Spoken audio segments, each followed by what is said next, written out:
ধনতেরাস আসছে না, ক তারিখে বটে? ধনতেরাস দেখবেন আপনারা মায়েরা, ধনতেরাস হচ্ছে 31শে আশ্বিন ধনতেরাস। এই ধনতেরাসের দিনে ধনন্তরীর পুজো করা হয়। ভগবান বিষ্ণুর আরেক নাম হচ্ছে ধনন্তরী। সেদিন মায়েরা কেন ধনন্তরী পুজো করে? আমাদের যেমন ডাক্তার কবিরাজ আছে, সেরকম দেবতাদের ডাক্তারের নাম ধনন্তরী। ওই ধনন্তরীকে যদি কেউ পুজো করতে পারে ধনতেরাসের দিনে ফুল দিয়ে, তবে কি লাভ হবে জানেন? আপনার শরীরের মধ্যে বহু রোগ দূর হতে পারে। এটা প্রাচীন লোকের বিশ্বাস আছে। ধনতেরাসের দিনে সোনা কিনলে ভালো, রূপো কিনলে ভালো। যদি আপনার ক্ষমতা না থাকে তাহলে লক্ষ্মীনারায়ণের মূর্তি কিনলে আরও ভালো। যদি আপনার তাও ক্ষমতা না থাকে তাহলে আপনি এক কাজ করবেন, ঠাকুর দেবতার যে বাসন সেটা কিনবেন, যন্ত্রপাতি কিনতে পারেন। আর যদি তাও না পারেন, দুটো জিনিস কিন্তু কিনবেন। জ্যোতিষশাস্ত্র বলছে ধনতেরাসের দিনে 31শে আশ্বিন, মায়েরা সবাই জানেন এটা জ্যোতিষের কথা, তারা বলছেন দুটো জিনিস কিনতে হয়, একটা ঝাড়ু, একটুখানি লবণ দোকান থেকে সেদিন কিনতে হয়। কেন না? ঝাড়ুটা কিনেই বাড়ির চারিদিকে ময়লা ধুয়ে পরিষ্কার করতে হয়, আর লবণটা জলের মধ্যে দিয়ে বালতিতে দিয়ে গোটা বাড়িটাকে ধুয়ে মুছে পরিষ্কার করতে হয়। আমাদের নেগেটিভ এনার্জি চলে যায়, পজিটিভ এনার্জি আসে। সেদিন কিন্তু আপনি লোহার জিনিস কিনতে পাবেন না। সবচাইতে ভালো ধনতেরাসের দিনে একটা মাটির প্রদীপে সরিষার তেল দিয়ে দক্ষিণ দিকে মুখ করে রাখবেন। কেন? তাহলে আমাদের যমের দৃষ্টি থেকে আমরা দূর। দক্ষিণ দিকটা হচ্ছে যমের দুয়ার। ওই সেই দিন কিন্তু দক্ষিণ দিক মুখ করে একটা প্রদীপ দিতে হয়, এটা মাথায় রাখবেন। আর সেই দিন যদি আপনি কাউকে প্রদীপ দান করতে পারেন তাহলে খুব ভালো। আর এই দামোদর মাসে যদি কেউ প্রদীপ দান করতে পারেন কাউকে, এটা কোনো গরিব মেয়ে সে হয়তো প্রদীপ দিতে পারছে না, আপনি বলবেন বাবা 10টা প্রদীপ তোকে দান করলাম, তুই 10টা প্রদীপ দিতে পারেন, 10টা টাকা মাত্র দাম, আপনি 10টা প্রদীপ দান করতে পারেন। এই দান করতে হয়, গরিবদের দান করতে হয়, ভিখারিকে দান করতে হয়, বৈষ্ণবকে দান করতে হয়, ব্রাহ্মণকে দান করতে হয়। দান করলে লাভ আছে। ব্রাহ্মণ বৈষ্ণবকে যদি দান করতে পারেন তাহলে দেখবেন লাভ আছে। এই মাসে দান করতে হয়। দান দেবেন এইরকম, নেবে উনি ওপরে, আপনি কিন্তু ওপরেই থেকে যাবেন। ও রমা একাদশী, মায়েরা একাদশী যারা পালন করেন, পরবর্তী একাদশী যেটা আসছে, এই পাশাঙ্কুশা একাদশী থেকে উত্থান একাদশীর মাঝে কিন্তু রমা একাদশী। শুনে রাখুন, রবিবার, সোমবার, মঙ্গলবার যেমন একটা বার আছে, ভগবানের একটা বার আছে, সেই বারটার নাম হচ্ছে হরিবার, হরিবাসর। কোন দিন বলুন তো? সেই দিনটা হচ্ছে একাদশীর দিন। আপনার ফেসবুকে দেখেছেন কিনা জানি না, আমরা দলবল নিয়ে গিয়েছিলাম বৃন্দাবনে কয়েকদিন আগে। তো সেই বৃন্দাবনে যেদিন একাদশী পড়ে যাচ্ছে, শ্যামকুণ্ডে আমি ছিলাম, সেই সময় স্নান করছিলাম। একাদশীর দিন যেন একটা বিরাট উৎসব পড়ে গেল বৃন্দাবনে। কি বলুন তো? একাদশী, একাদশী, বাচ্চা থেকে বুড়ো পর্যন্ত। সবচাইতে লজ্জার ব্যাপার, আমাদের হিন্দুদের এমন এমন বাড়ি আছে, আজকে যে একাদশী পেরিয়ে গেল বুঝতেই পারল না। একাদশীর দিনও মাছ মাংসের দোকানে ভিড়, সবচাইতে লজ্জা আমাদের। আমি আপনাদের বলে দিয়ে যাই, ছেলে মেয়েদের কিছু শিখিয়ে দিয়ে যান। ভবিষ্যতে মা হয়ে গর্ব করতে পারবেন, আমার ছেলে চোর হবে না, ডাকাত হবে না, একাদশী পালন করছে। মুসলমান সমাজে 30 দিন রোজা রাখে, বাচ্চা থেকে বুড়ো পর্যন্ত। কোনো বাচ্চাকে দেখেছি তার মাকে বলে, মা আমি রোজা রাখবো, তখন মা আদর করে বলে, কি খুশির খবর, তুই রোজা রাখবি, রাখ রাখ। কিন্তু আমাদের যদি কোনো ছেলে মাকে বলে, মা তোমার সঙ্গে আজকে একাদশী করবো, খেয়ে দে, তো কি বলে? ডাক্তার বলেছে না খালি পেটে থাকতে নাই, মরবি, বুড়ো হবি তখন করবি। না না, এটা হাসি নয়, এটা আমাদের লজ্জার ব্যাপার। এটা আমরা শেখাতে পারি না। কেন? আপনার ছেলে কি একদিন একটু সাবুদানা খেলো, ফল খেলো, সবজি খেলো, বাচ্চা কি ক্ষতি হলো নাকি? বাচ্চা তো ভালো হলো। আপনি তো তৈরি করে দিয়ে গেলেন, অভ্যাস তৈরি করে দিয়ে গেলেন। সবাই শুনবেন, এই রমা একাদশী একটা সুন্দর সুন্দর তত্ত্ব বলি। 30শে আশ্বিন তারা রমা একাদশী পালন করবেন। যারা করেন না তাদেরকে বারবার অনুরোধ রাখবো, আপনারা একাদশী পালন করুন। যদি স্বামী না পারে স্ত্রী করুন, স্ত্রী না পারলে স্বামী পারুন করুন। প্রতি বাড়ি বাড়ি, আমি মালদা জেলায় যাই, একাদশীর দিনে বাচ্চাগুলো পড়তে পারে, প্রভু একাদশী করেছি। 8 বছর 9 বছর বাচ্চাগুলো, 8 থেকে 80 বছর পর্যন্ত সবাইকে একাদশী করা যায়। রমা একাদশীর নিয়মটা বলি। 30শে আশ্বিন যে রমা একাদশী আসছে, তার নিয়মটা কি বলছে? একজন রাজা ছিলেন, সেই রাজা খুব পণ্ডিত ছিলেন। ভগবান শ্রীকৃষ্ণকে যুধিষ্ঠির জিজ্ঞেস করছে যে রমা একাদশীর তত্ত্বটা কি? কৃষ্ণ যুধিষ্ঠিরকে বলছেন, একজন রাজা ছিলেন, সেই রাজা ছিল খুব কৃষ্ণ ভক্ত, বিষ্ণু ভক্ত এবং সত্যবাদী। তিনি তার সমস্ত বছরের মধ্যে যেদিন একাদশী পড়তো, দশমীর দিনে নাগরা বাজিয়ে চারিদিকে খবর দিয়ে দিত, একাদশীর দিনে কারো বাড়িতে কোনো অন্ন হবে না, সমস্ত প্রসাদ আমার রাজ্যে এই রাজার বাড়িতে হবে। কিন্তু মায়েরা, সেই রাজার একটি মাত্র মেয়ে ছিল, তার নাম চন্দ্রভাগা। তার বিয়ে হয়েছিল চন্দ্রসেনের ছেলে শোভমের সঙ্গে। কিন্তু শোভম আবার কেমন জানেন, ও কিন্তু খালি পেটে থাকতে পারে, না খেয়ে থাকতে পারে না। যেদিন শ্বশুর বাড়ি এলো তারপরের দিন একাদশী পড়ে গেছে, স্ত্রী চন্দ্রভাগাকে বলছে, হ্যাঁ গো, আমি তো না খেয়ে থাকতে পারি না, তাহলে আমি কি করব? স্ত্রী বলছে, দেখো আমার বাবা সারা রাজ্যে সবাইকে একাদশী করাচ্ছে, এখন তুমি জামাই হয়ে যদি একাদশী পালন না করো তাহলে আমার বাবার কলঙ্ক হবে, তোমারও লজ্জা হবে, লোকে আঙ্গুল দিয়ে দেখাবে যে রাজার সবাই প্রজারা করছে আর জামাই করছে না। তুমি এক কাজ করো, বাবার বাড়ি চলে যাও, পরে তুমি আসবে। বলো না, এই সময় বাবার বাড়ি গেলে লোকে বলবে ভয়ে চলে গেছে। আমি এক কাজ করি, কি আমি একাদশী পালন করব। মায়েরা, চন্দ্রভাগার স্বামী কি নাম বলুন? শোভম। সে কি করলো? একাদশী পালন করলো। কিন্তু মায়েরা, খিদের জ্বালাতে শোভম রাত্রিবেলায় মারা গেল। চন্দ্রভাগা বিধবা হয়ে গেল। রাজা বহু সমারোহে জামাইয়ের অন্ত্যেষ্টিক্রিয়া করলো। চন্দ্রভাগা মেয়েকে বলল, তার বাবা রাজা বলল, বাবা মা তুই আর শ্বশুর বাড়িতে যেতে হবে না, এইখানে থেকে যা।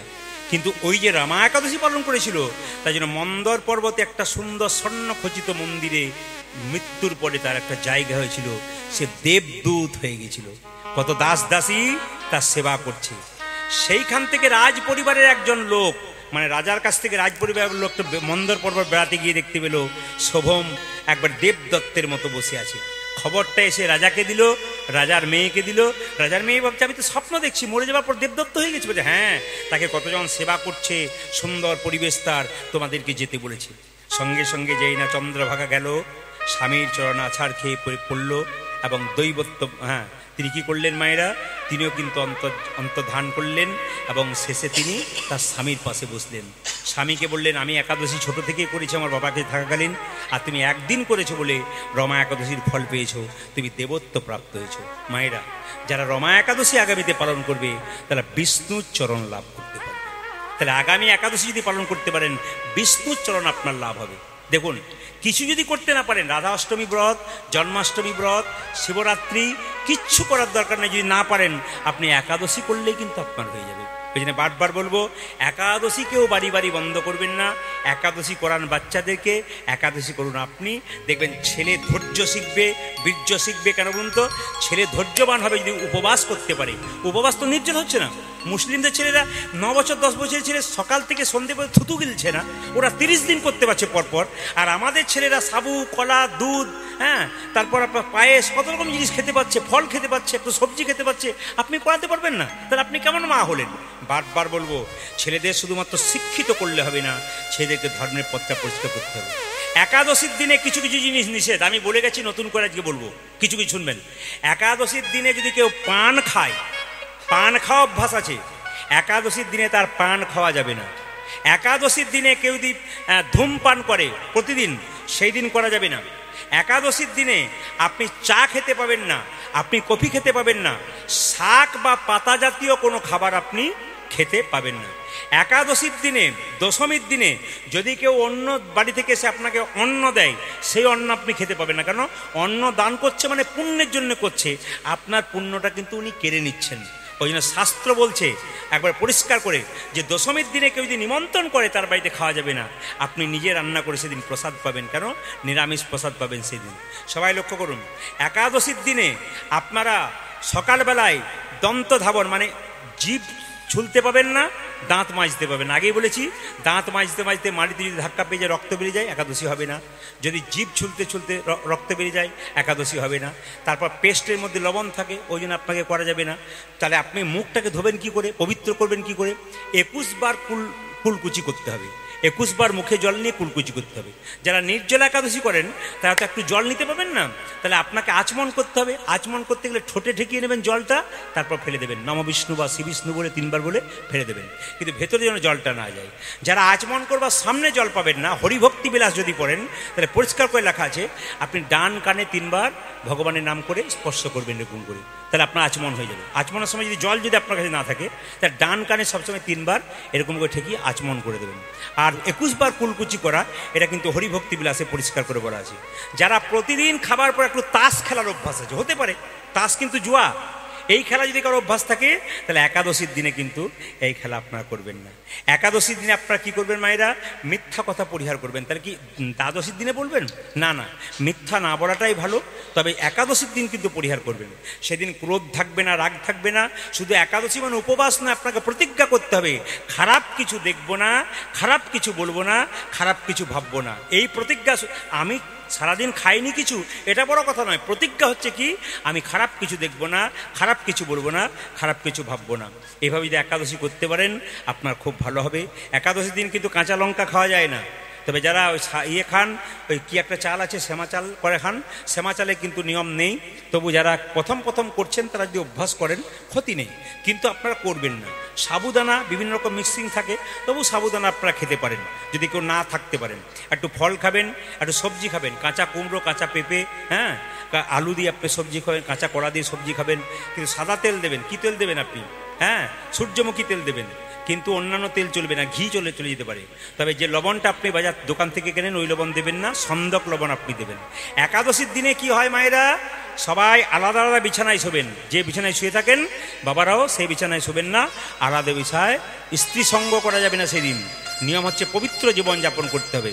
দ্বিতীয় হচ্ছে সেদিন সারাদিন অন্তত চেষ্টা করবেন না ঘুমানোর। দুপুরবেলায় ঘুমানোর অভ্যাস করবেন না। যদি সুস্থ থাকেন তাহলে করবেন না, অসুস্থ থাকলে হয়তো আপনি শুতে পারেন। অনেকে বলে আমরা যে ওষুধ খাই তাহলে কি একাদশী করতে পারবো? হ্যাঁ, ওষুধ খেয়ে আপনি একাদশী করতে পারবেন যদি আপনার শরীর কুলোয়, শরীর আপনার মানে। আর যে শরীর আপনার মানছে না, শরীর সইতে পারছে না, আপনার করার দরকার নেই। কিন্তু যার মানছে শরীর অবশ্যই আপনি করেন। অনেকে বলে যদি বাড়িতে বাবা মা কাকা কাকি মারা গেল অশৌচে আমি করতে পারি, শাস্ত্র পরিষ্কার করে বলছে আপনি অশৌচ অবস্থায় একাদশী করতে পারেন। কিন্তু যেদিন বাড়িতে শ্রাদ্ধ সেদিন একাদশী পড়লে তার পরের দিন একাদশী করবেন, কিন্তু শ্রাদ্ধের দিনে একাদশী করা যাবে না। সবাই বলবো রমা একাদশী কি? রমা একাদশী কি? রমা একাদশী কি? রমা একাদশী কি? মায়েরা, ধৈর্য যার কৃষ্ণ তার। এ জগতে ধৈর্যদার, পৃথিবীতে সবকিছুই তার। যার ধৈর্য নাই তার কিচ্ছু নাই। কেন? ধৈর্যের ফল মিষ্ট হয় আর অধৈর্যের ফল তেতো হয়। এই দিয়ে তাকাবেন মায়েরা। ধৈর্য যার, যেমন মায়েদের দেখবেন আপনাদের এখানে নাই, আমাদের ওখানে মায়েরা, যে মা খুব চঞ্চল ও তরকারিতে দুবার নুন দেয় ঘরের লোকের কাছে গাল খায়, চঞ্চল তো। আবার দেখবেন সবজি কাটতে কাটতে আঙ্গুল কেটে ফেলে, চঞ্চল। যে পুরুষ দেখবেন খুব চঞ্চল, এখানে বসছে ওখানে বসছে, স্থির নাই, ছটফট করছে, আমি একটা 100% গ্যারান্টি দিলাম, ওকে ঘেঁটে ঘুটে দেখুন ওর সংসারে কোনো উন্নতি নেই। কেন? ও তো চঞ্চল, ছটফট, ওর তো কোনো লাভই নেই। একবার এখানে, একবার ওখানে, একবার ওখানে, এই করে বেড়াচ্ছে, এদের কোনো লাভ নাই। এই যে স্থির হতে হবে। যদি আপনি মহাভারত দেখেন তাহলে কি দেখবেন? 100 ভাইয়ের দাদা দুর্যোধন চঞ্চল ছিলেন, উনি ভগবান হারালেন। কিন্তু পঞ্চপাণ্ডবের দাদা যুধিষ্ঠির স্থির ছিলেন, উনি গোবিন্দ পেলেন। এই যে ধৈর্য যার ভগবান তার, ধৈর্য যার নাই ভগবান তার নাই। দেখুন মুকুন্দকে যখন বললো 100 জন্ম কৃপা পাবে না, মুকুন্দ চোখের জলে ভাসছে। ভগবান সব সইতে পারে মা, মানুষের দুটো জিনিস সইতে পারে না, একটি চোখের জল, একটি অহংকার। যদি মনে করেন আমার অহংকার জন্মেছে, আপনি ভুল করছেন। কেন? অহংকারী মানুষকে ভগবান দেখতে পারে না, তাকে মনে মনে ভাবে দিয়ে ধন দেখে মন, তোর কেড়ে নিতে কতক্ষণ। তোকে ধন দেব, তোর মন দেখবো তুই আমাকে দিলি কিনা, নইলে কেড়ে নিতে আমার বেশিক্ষণ সময় লাগে না। শাস্ত্র বলেছে মন মানা মদ ভক্ত, বলছে তুমি কটা আপেল দিলে, লেবু দিলে আমি দেখি না, তুমি তোমার মনটা আমাকে দিলে কিনা। এখন আপনারা হরিনামে মন দিয়েছেন কিনা ওটা প্রদীপ পাল জানতে না পারুক, ভগবান কিন্তু অন্তর্যামী, তিনি জানতে পারছেন আপনার মনটা ঘরে আছে না আপনার মনটা হরিবাস হয়ে আছে। সবাই লক্ষ্য করুন, মুকুন্দ যখন কাঁদছে, মহাপ্রভু সহ্য করতে না পেরে বলছে, এই মুকুন্দ এদিকে এসো। প্রভু তুমি আমার ভাইকে সঙ্গে রাখলে, আমাকে রাখলে না। সঙ্গে সঙ্গে মহাপ্রভু মুকুন্দর মাথায় হাত দিয়ে বলল, শোনো মুকুন্দ, এই সংসারে যারা বড় ভাই হয় আর বড় বউ হয় তাদের দায়িত্ব সবচাইতে বেশি হয়। মায়েরা মন দিয়ে শুনবেন, যারা বড় বউ আছেন এখানে আর যারা বড় ভাই আছেন ভালো করে শুনবেন, খুব কান খুলে। এটা মহাপ্রভু কথা কি বলছে, এই সংসারে যারা বড় ভাই হয়, বড় বউ হয়, তাদের দায়িত্ব বেশি। কেন? একটা বনের মধ্যে বড় বড় গাছ যেমন ঝড়ঝঞ্ঝা থেকে রক্ষা করে ছোট গাছগুলোকে, একটা বড় ভাই আর বড় বউ যতই সংসারের লোকে কথা বলুক না কেন, যতই খারাপ কথা বলুক, তবু ছোটদেরকে সবসময় আড়াল করে রাখবে, এটা বড়দের বৈশিষ্ট্য। আপনাকে হাজার কথা বলুক, তবু মনে হবে না থাকতে পারবো না, একবার যাই পাশে দাঁড়াই। বড়র এইটাই কথা। বাবা মা মরে গেলে বড় দাদা হচ্ছে বাবার মতো, আর বড় বউ হচ্ছে ঘরের মায়ের মতো। এটাও ছোটদেরকে মানতে হবে। কেন? বাবা মা চলে গেলে মানতে হবে বড় ভাই আমার দাদার বাবার মতো, আর বড় বউ হচ্ছে আমার বৌদি নয়, আমার মায়ের মতো। এই মেনে থাকলে সংসার সুন্দর হবে। সবাই লক্ষ্য করুন, মুকুন্দ যখন কাঁদছে, মুকুন্দকে বলছে, শোনো মুকুন্দ, তুমি ভয় খেও না, আমি তোমাকে পাঠিয়ে দিলাম কোথায় জানো? আমি তোমাকে পাঠিয়ে দিলাম একবারে সোজা শ্রীখণ্ডে। তোমার ভাইকে রাখলাম, শ্রীখণ্ডে ফিরে যাও, একটা গোপীনাথের মন্দির তৈরি করো। তোমার তো চিকিৎসাতে খুব একটা নাম ডাক নাই, তোমার মাথায় হাত দিয়ে আশীর্বাদ দিলাম, কাল থেকে তুমি যাকে চিকিৎসা করবে তারই রোগ ভালো হয়ে যাবে। দেখবেন, আমি গ্যারান্টি দিলাম। এইদিকে হরিনাম যদি প্রতিনিয়ত কেউ শোনে, আজ দিন কর্ম করে, দেখবেন একদিন কর্মের ফল তার বেড়ে যায়। একটা প্রমাণ দিয়ে দিই। এক জায়গায় ঝাড়খণ্ডে আমি বহুদিন আগে কীর্তন করছিলাম, দেখতে পেলাম একজন লোক হাতে কালি টালি মেখে একবারে ছুটে এসে আসরে চুপচাপ বসে কীর্তন শুনছে, আর 5-7 জন লোক কিন্তু দৌড়ে ওর পেছনে এসেছে। আমার তারা চুরি চুরি করে এলো নাকি, এখানে চুপচাপ বসে গেছে। ও কীর্তন শেষ হলে আমাকে প্রণাম করলো, নিয়ে বললো, বাবা আমি এবার যাই। বলে, কেন? ওই লোকগুলোকে দেখতে পাচ্ছে না, ওরা আমার জন্য দাঁড়িয়ে আছে। আমি একজন মিস্ত্রি, হ্যাঁ মোটরসাইকেল মিস্ত্রি, আমি মোটরসাইকেল খুব ভালো সারতে পারি, ওদের বিশ্বাস, কিন্তু আমি গোবিন্দের নাম হলে থাকতে পারি না, আমি ছুটে এসেছি। ওরা চাইছে আমি ওদের মোটরসাইকেল ছাড়বো, কিন্তু না, আমি ভগবানের নাম হচ্ছে আগে নাম করব, নাম শুনবো, তারপর ওখানে যাব। এই জন্য বলে রাখি, যদি কেউ হরিনাম করেন হাতের যশ বাড়বে, উনি যদি হরিনাম করেন নিজের যশ বাড়বে, গোবিন্দের কৃপা বাড়বে। যদি হরিনাম শুনতে পারেন, হরিনাম বলতে পারেন, আপনার লাভ। আচ্ছা মায়েরা, কাল থেকে কারা কারা ভোরে স্নান করবেন হাত তুলুন। অনেকে হাফ হাত তুলেছে, কিন্তু তার মানে করবে কিনা গ্যারান্টি নাই। আস্তে, অনেকে কে কে স্নান করবেন তখন দেখছি আমাদের পাড়া থেকে যারা আসছে তুলছে কিনা দেখি। কাল বলতে পাবো তুই তুললি নি, স্নান করলি না। আস্তে, এইদিকে হাত তুলুন, কারা কারা সৎ সাহস নিয়ে কাল থেকে ভোরবেলায় স্নান করবেন, হাত তুলুন। বাহ, এই ভগবানের কাছে কথা দিয়ে গেলেন, কিন্তু ভগবানের কাছে যে কথা দেয়, মানুষের কাছে কথা নিয়ে কথা না রাখলে যা হয় হয়, কিন্তু ভগবানের কাছে। এবার যেটা জিজ্ঞেস করবো ওটা পারবেন কিনা জানি না, দেখি কজন। কাল থেকে কে কে নিরামিষ খাবেন? কার্তিক মাসে পারবেন না? 2-4 জন মা বলছে একবারে না, ওটি পারবেন না। আচ্ছা বেশ, কাল থেকে কে কে দীপ দেখাবেন ভগবানকে, হাত তুলুন। এতে সবাই আছে। এবং খুব অনেক লোক খুব চালাক আছে, ভগবান আমাকে দিলে দেব, না দিলে দেবো না, আমাকে কিছুই দেয় নাই, মানে যেটুকু দিয়েছে সেগুলো আপনি পেয়েছেন আর কি, করেছেন, ভগবান দেয় না। এ খুব চালাকি, দিলে দেব, না দিলে না, ভগবানকে দিয়ে দেখুন কি হয়। আচ্ছা মায়েরা, কাল থেকে দীপ দেখাবেন ভগবানের চরণে কবার, জোরে বলুন, একবার জোরে বলুন।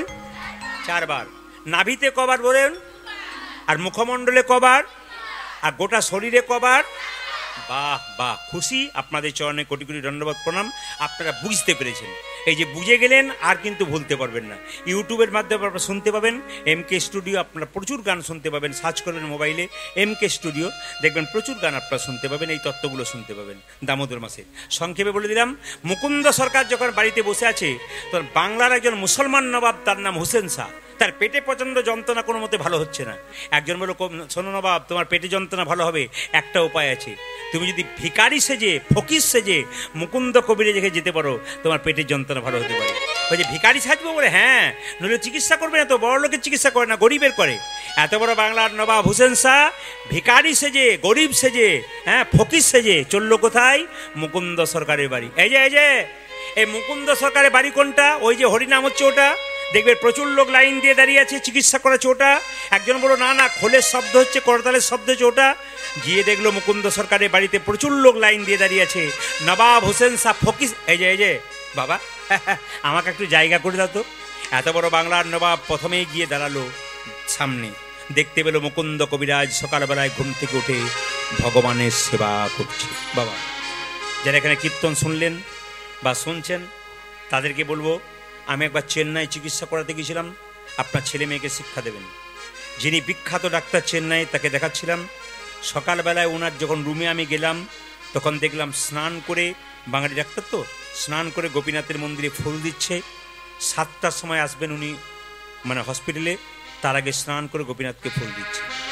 এবং টেবিলের ওপরে দেখলাম ভগবান শ্রীকৃষ্ণের ছবি, তুলসী পাতা, বাতাসা। এত বড় বিখ্যাত ডাক্তার যে চেন্নাই হসপিটালে অ্যাপেলোতে চান্স পেয়েছে, সেই বিখ্যাত ডাক্তারটি সকালবেলায় গোপীনাথে ভগবানের ভজনা করে, আর আমরা একটা MA পাস করে গেলে বাবারে ভগবানকে আর থোড়াইকে কি আর করে। এটা সবচেয়ে লজ্জার ব্যাপার, এটা আমাদের দুঃখ।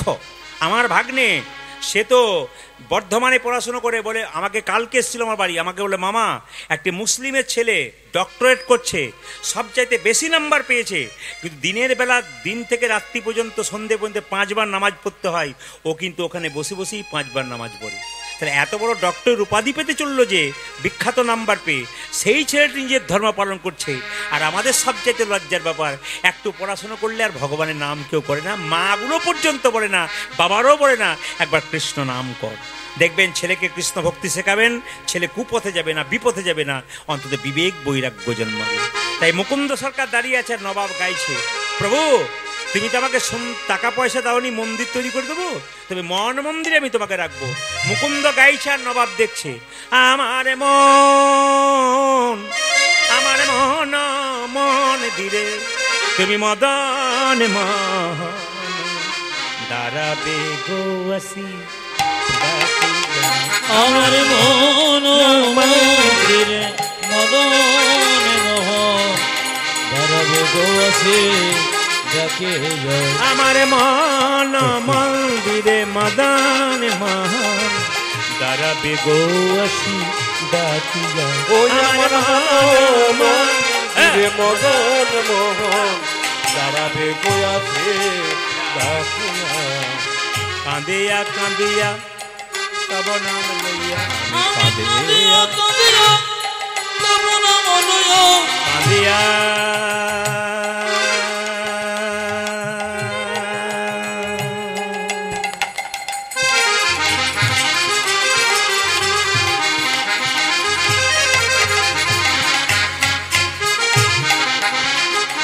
হে প্রাণ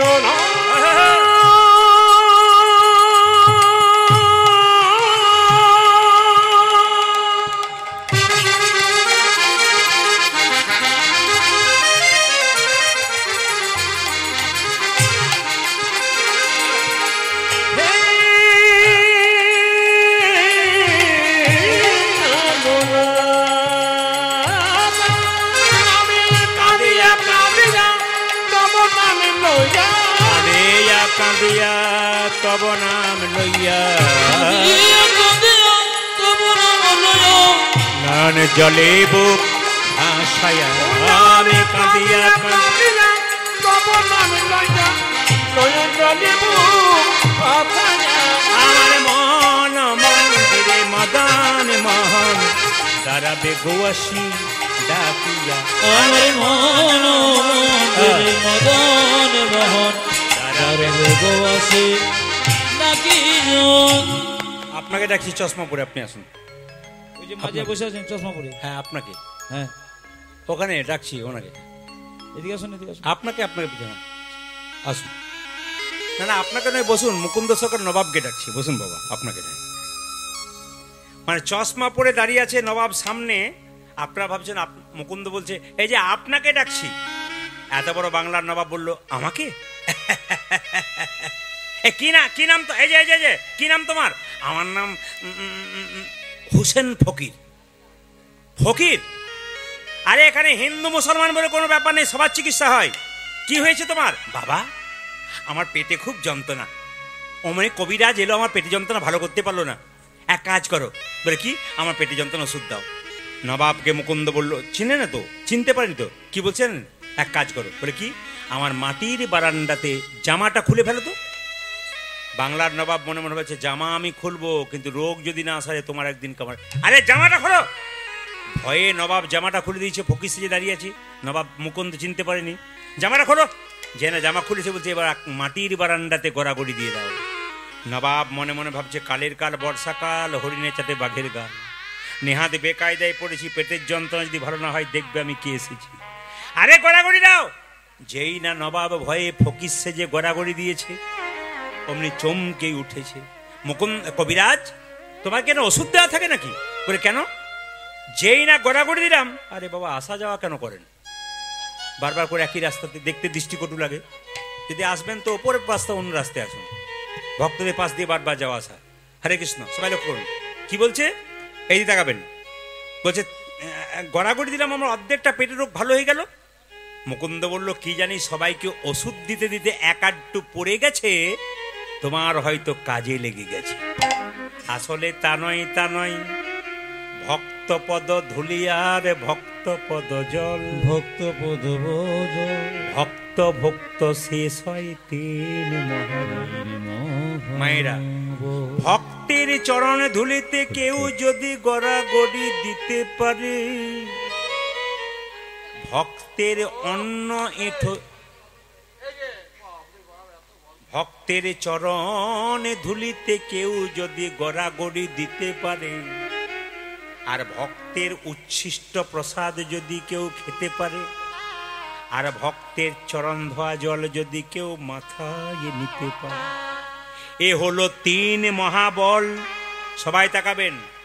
কীর্তনের শেষে আপনারা পারবেন কিনা জানি না, তবে আমি উত্তর দিনাজপুর দক্ষিণ দিনাজপুরে গান করতে যাই, কীর্তন শেষ হয়ে গেলে মেয়েরা ছেলেরা অবাক হয় কি, তারা ধুলোতে দিব্যি গড়াগড়ি দিচ্ছে নতুন কাপড় পরে।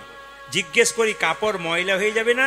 ওরা বলে আপনিই তো বলেছেন স্বামীর 10টা কাপড়ের দোকান থাকুক, শ্মশানে যেদিন চিতাতে যাবে একটা কাপড়ও সেদিন দেহে দেবে না। কাপড়ের কি দাম আছে? এই জন্য ভক্তের চরণ ধরিতে মাঝে মাঝে গড়াগড়ি দিতে হয়। এই যে এই যে এই যে দেখে দেখে দেখে দেখে আসল সুরটা দিয়ে দিই।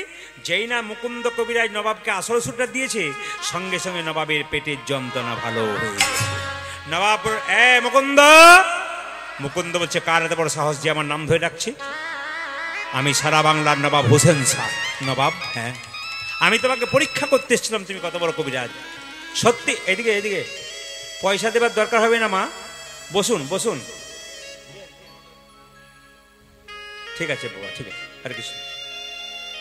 আমি সারা বাংলার নবাব হোসেন শাহ, তোমাকে আমার সঙ্গে মালদাতে যেতে হবে। রাত্রিবেলায় মুকুন্দ সরকার মহাপ্রভু মন্দিরে কাঁদছে। প্রভু তুমি বললে গরিবের চিকিৎসা করতে, বড় লোকের চিকিৎসা না করতে, আর জীবের দ্বারে হরিনাম দিতে। আমি কেমন করে মুসলমানের বাড়িতে যাব? এই কথা ভাবতে ভাবতে মুকুন্দ যখন কাঁদছে, তখন মহাপ্রভু বললেন মুকুন্দ, ঈশ্বর যা করে তা, জোরে বলুন, আমি সবার মুখে শুনতে চাই, ঈশ্বর যা করে তা। বাহ, আপনার ছেলে যদি মাধ্যমিক পরীক্ষায় ফেল হয়ে যায়, কেউ যদি আপনার সামনে গিয়ে বলে ঈশ্বর যা করে তো মঙ্গলের জন্য করে, আপনার কেমন অবস্থা হয়? নিজের যখন খারাপ হবে তখন ভালো লাগবে না, আর ভালো হলে ভালো লাগবে। কিন্তু সত্যি ঈশ্বর যা করে তা মঙ্গলের জন্য করে। মুকুন্দ সরকার বলল আমি তোমার সঙ্গে যাব বলে, হ্যাঁ আমার সঙ্গে যাও। মহাপ্রভু বললেন যাও, ফিরে যাও, তোমার লাভ আছে। মুকুন্দ সরকার নবাবের সঙ্গে গেল, কিন্তু নবাবকে বলো নবাব তোমার বাড়িতে আমি থাকবো, তুমি মুসলমান, 3টে শর্ত রইল। কি? তুমি একটা আমাকে গোপীনাথের মন্দির তৈরি করে দাও, আমি যেন জীবের দ্বারে হরিনাম দিতে পারি, আমি যেন গরিবের চিকিৎসা করতে পারি। দেখুন এত বড় বাংলার নবাব মুসলমান হোসেন শাহ, তিনি বললেন কোনো চিন্তা নেই, আমি মুসলমান হতে পারি, আমার বাড়িতে গোপীনাথের মন্দির তৈরি করে দিলাম, তুমি গোপীনাথে ভজনা করো, জীবের দ্বারে হরিনাম দাও, আর গরিবের চিকিৎসা করো। মায়েরা সবাই তাকাবেন। মুকুন্দ সরকার কীর্তন গান গাইছে, আর নবাবকে একটা মেয়ে পাখা করছে, তালপাতার পাখা, সেই পাখার ওপরে কতগুলো ময়ূরের পালক। মনে রাখবেন, নবাবকে একটা মেয়ে পাখা করছে, সেই পাখাটা ছিল কিসের পাখা? তালপাতার পাখা, তার মধ্যে ময়ূরের পালক। নবাবকে পাখা করছে আর মুকুন্দ শুনছে গান, মুকুন্দ গান করছে আর নবাব শুনছে। আমার কানো সে বিনোদ রায় গো, আমার কানো সে বিনোদ রায়, আমার কানো সে বিনোদ রায় গো, কানো সে বিনোদ রায়, আমার কানো সে বিনোদ রায় গো, আমার কানো সে বিনোদ রায়, আমার কানো সে বিনোদ রায় গো, কানো সে বিনোদ রায়।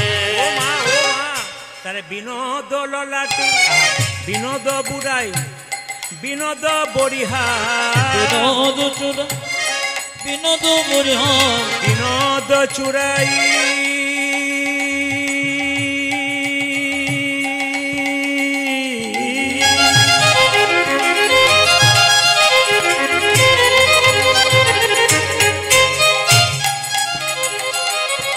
বিনোদ চুরাই, বিনোদ বরিহা, বিনোদ চড়াই, বিনোদ বরিহা, বরিহা বরিহা বিনোদ উড়ছে তাই গো, আমার বিনোদ উড়ছে কমল, আমার কানো বিনোদ তিলক, বিনোদ বিনোদ সজনী। বিনোদ মানে সুন্দর, গোবিন্দের সর্বঙ্গ সুন্দর, এই চূড়াটাও সুন্দর, এই ললাটটা সুন্দর। কি সুন্দর! বিনোদ ললাটে বিনোদ তিলক, বিনোদ বিনোদ বাজে, বিনোদ ললাটে বিনোদ তিলক, বিনোদ বিনোদ সাজে। বিনোদ বিনোদ বাসিতে বিনোদ বাজে, বিনোদ বাজে বিনোদ মদনী, বিনোদ মরণে বিনোদ মুরলী, বিনোদ মনে বিনোদ মুরলী, বিনোদ বিনোদ বাজে গো, বাজে বিনোদ বিনোদ বাজে, আমার কানো সে বিনোদ রায় গো, কানো সে বিনোদ রায়। আমার কানসে বিনোদ রায় গো, কানসে বিনোদ রায়। আচ্ছা মায়েরা, কিছু মনে করো সদবা নারী যেমন সিঁদুরের দরকার আছে, সদবা নারী একটা তিলকের দরকার আছে। কিন্তু আপনাদের এখানে হয় না। আমাদের ওখানে কোনো মেয়ে যদি তিলক নেয়, পাশের বাড়ি 5টা মেয়ে বলে বাবারে হারাধনে বই কি ঢঙ্গ তিলক নিয়েছে। না না, এটা আমাদের সবচেয়ে লজ্জার ব্যাপার। কেউ যদি তিলক নেয় তার পেছনে 1000 জন লেগে যায়। আপনারা কাজ করবেন কাল থেকে, হরে কৃষ্ণ, সবাই তিলক নিতে পারবেন কিন্তু কেউ দেখতে পাবে না। বলবো না, বাদ দিয়ে দেবো। সবাই তিলক নিতে পারবেন কাল থেকে, কিন্তু কেউ দেখতে পাবে না, কি তিলক নেওয়া হয়ে যাবে। আমি একটু শিখিয়ে দিই আপনাদের। কাল থেকে আপনি স্নান করবেন, সবাই বাচ্চা থেকে বুড়ো পর্যন্ত সবাইকে শিখিয়ে দেবেন। কি এরকম হাতে জল নেবেন, জল নিয়ে যেমন তিলক করছে এরকম তিলক করে নেবেন।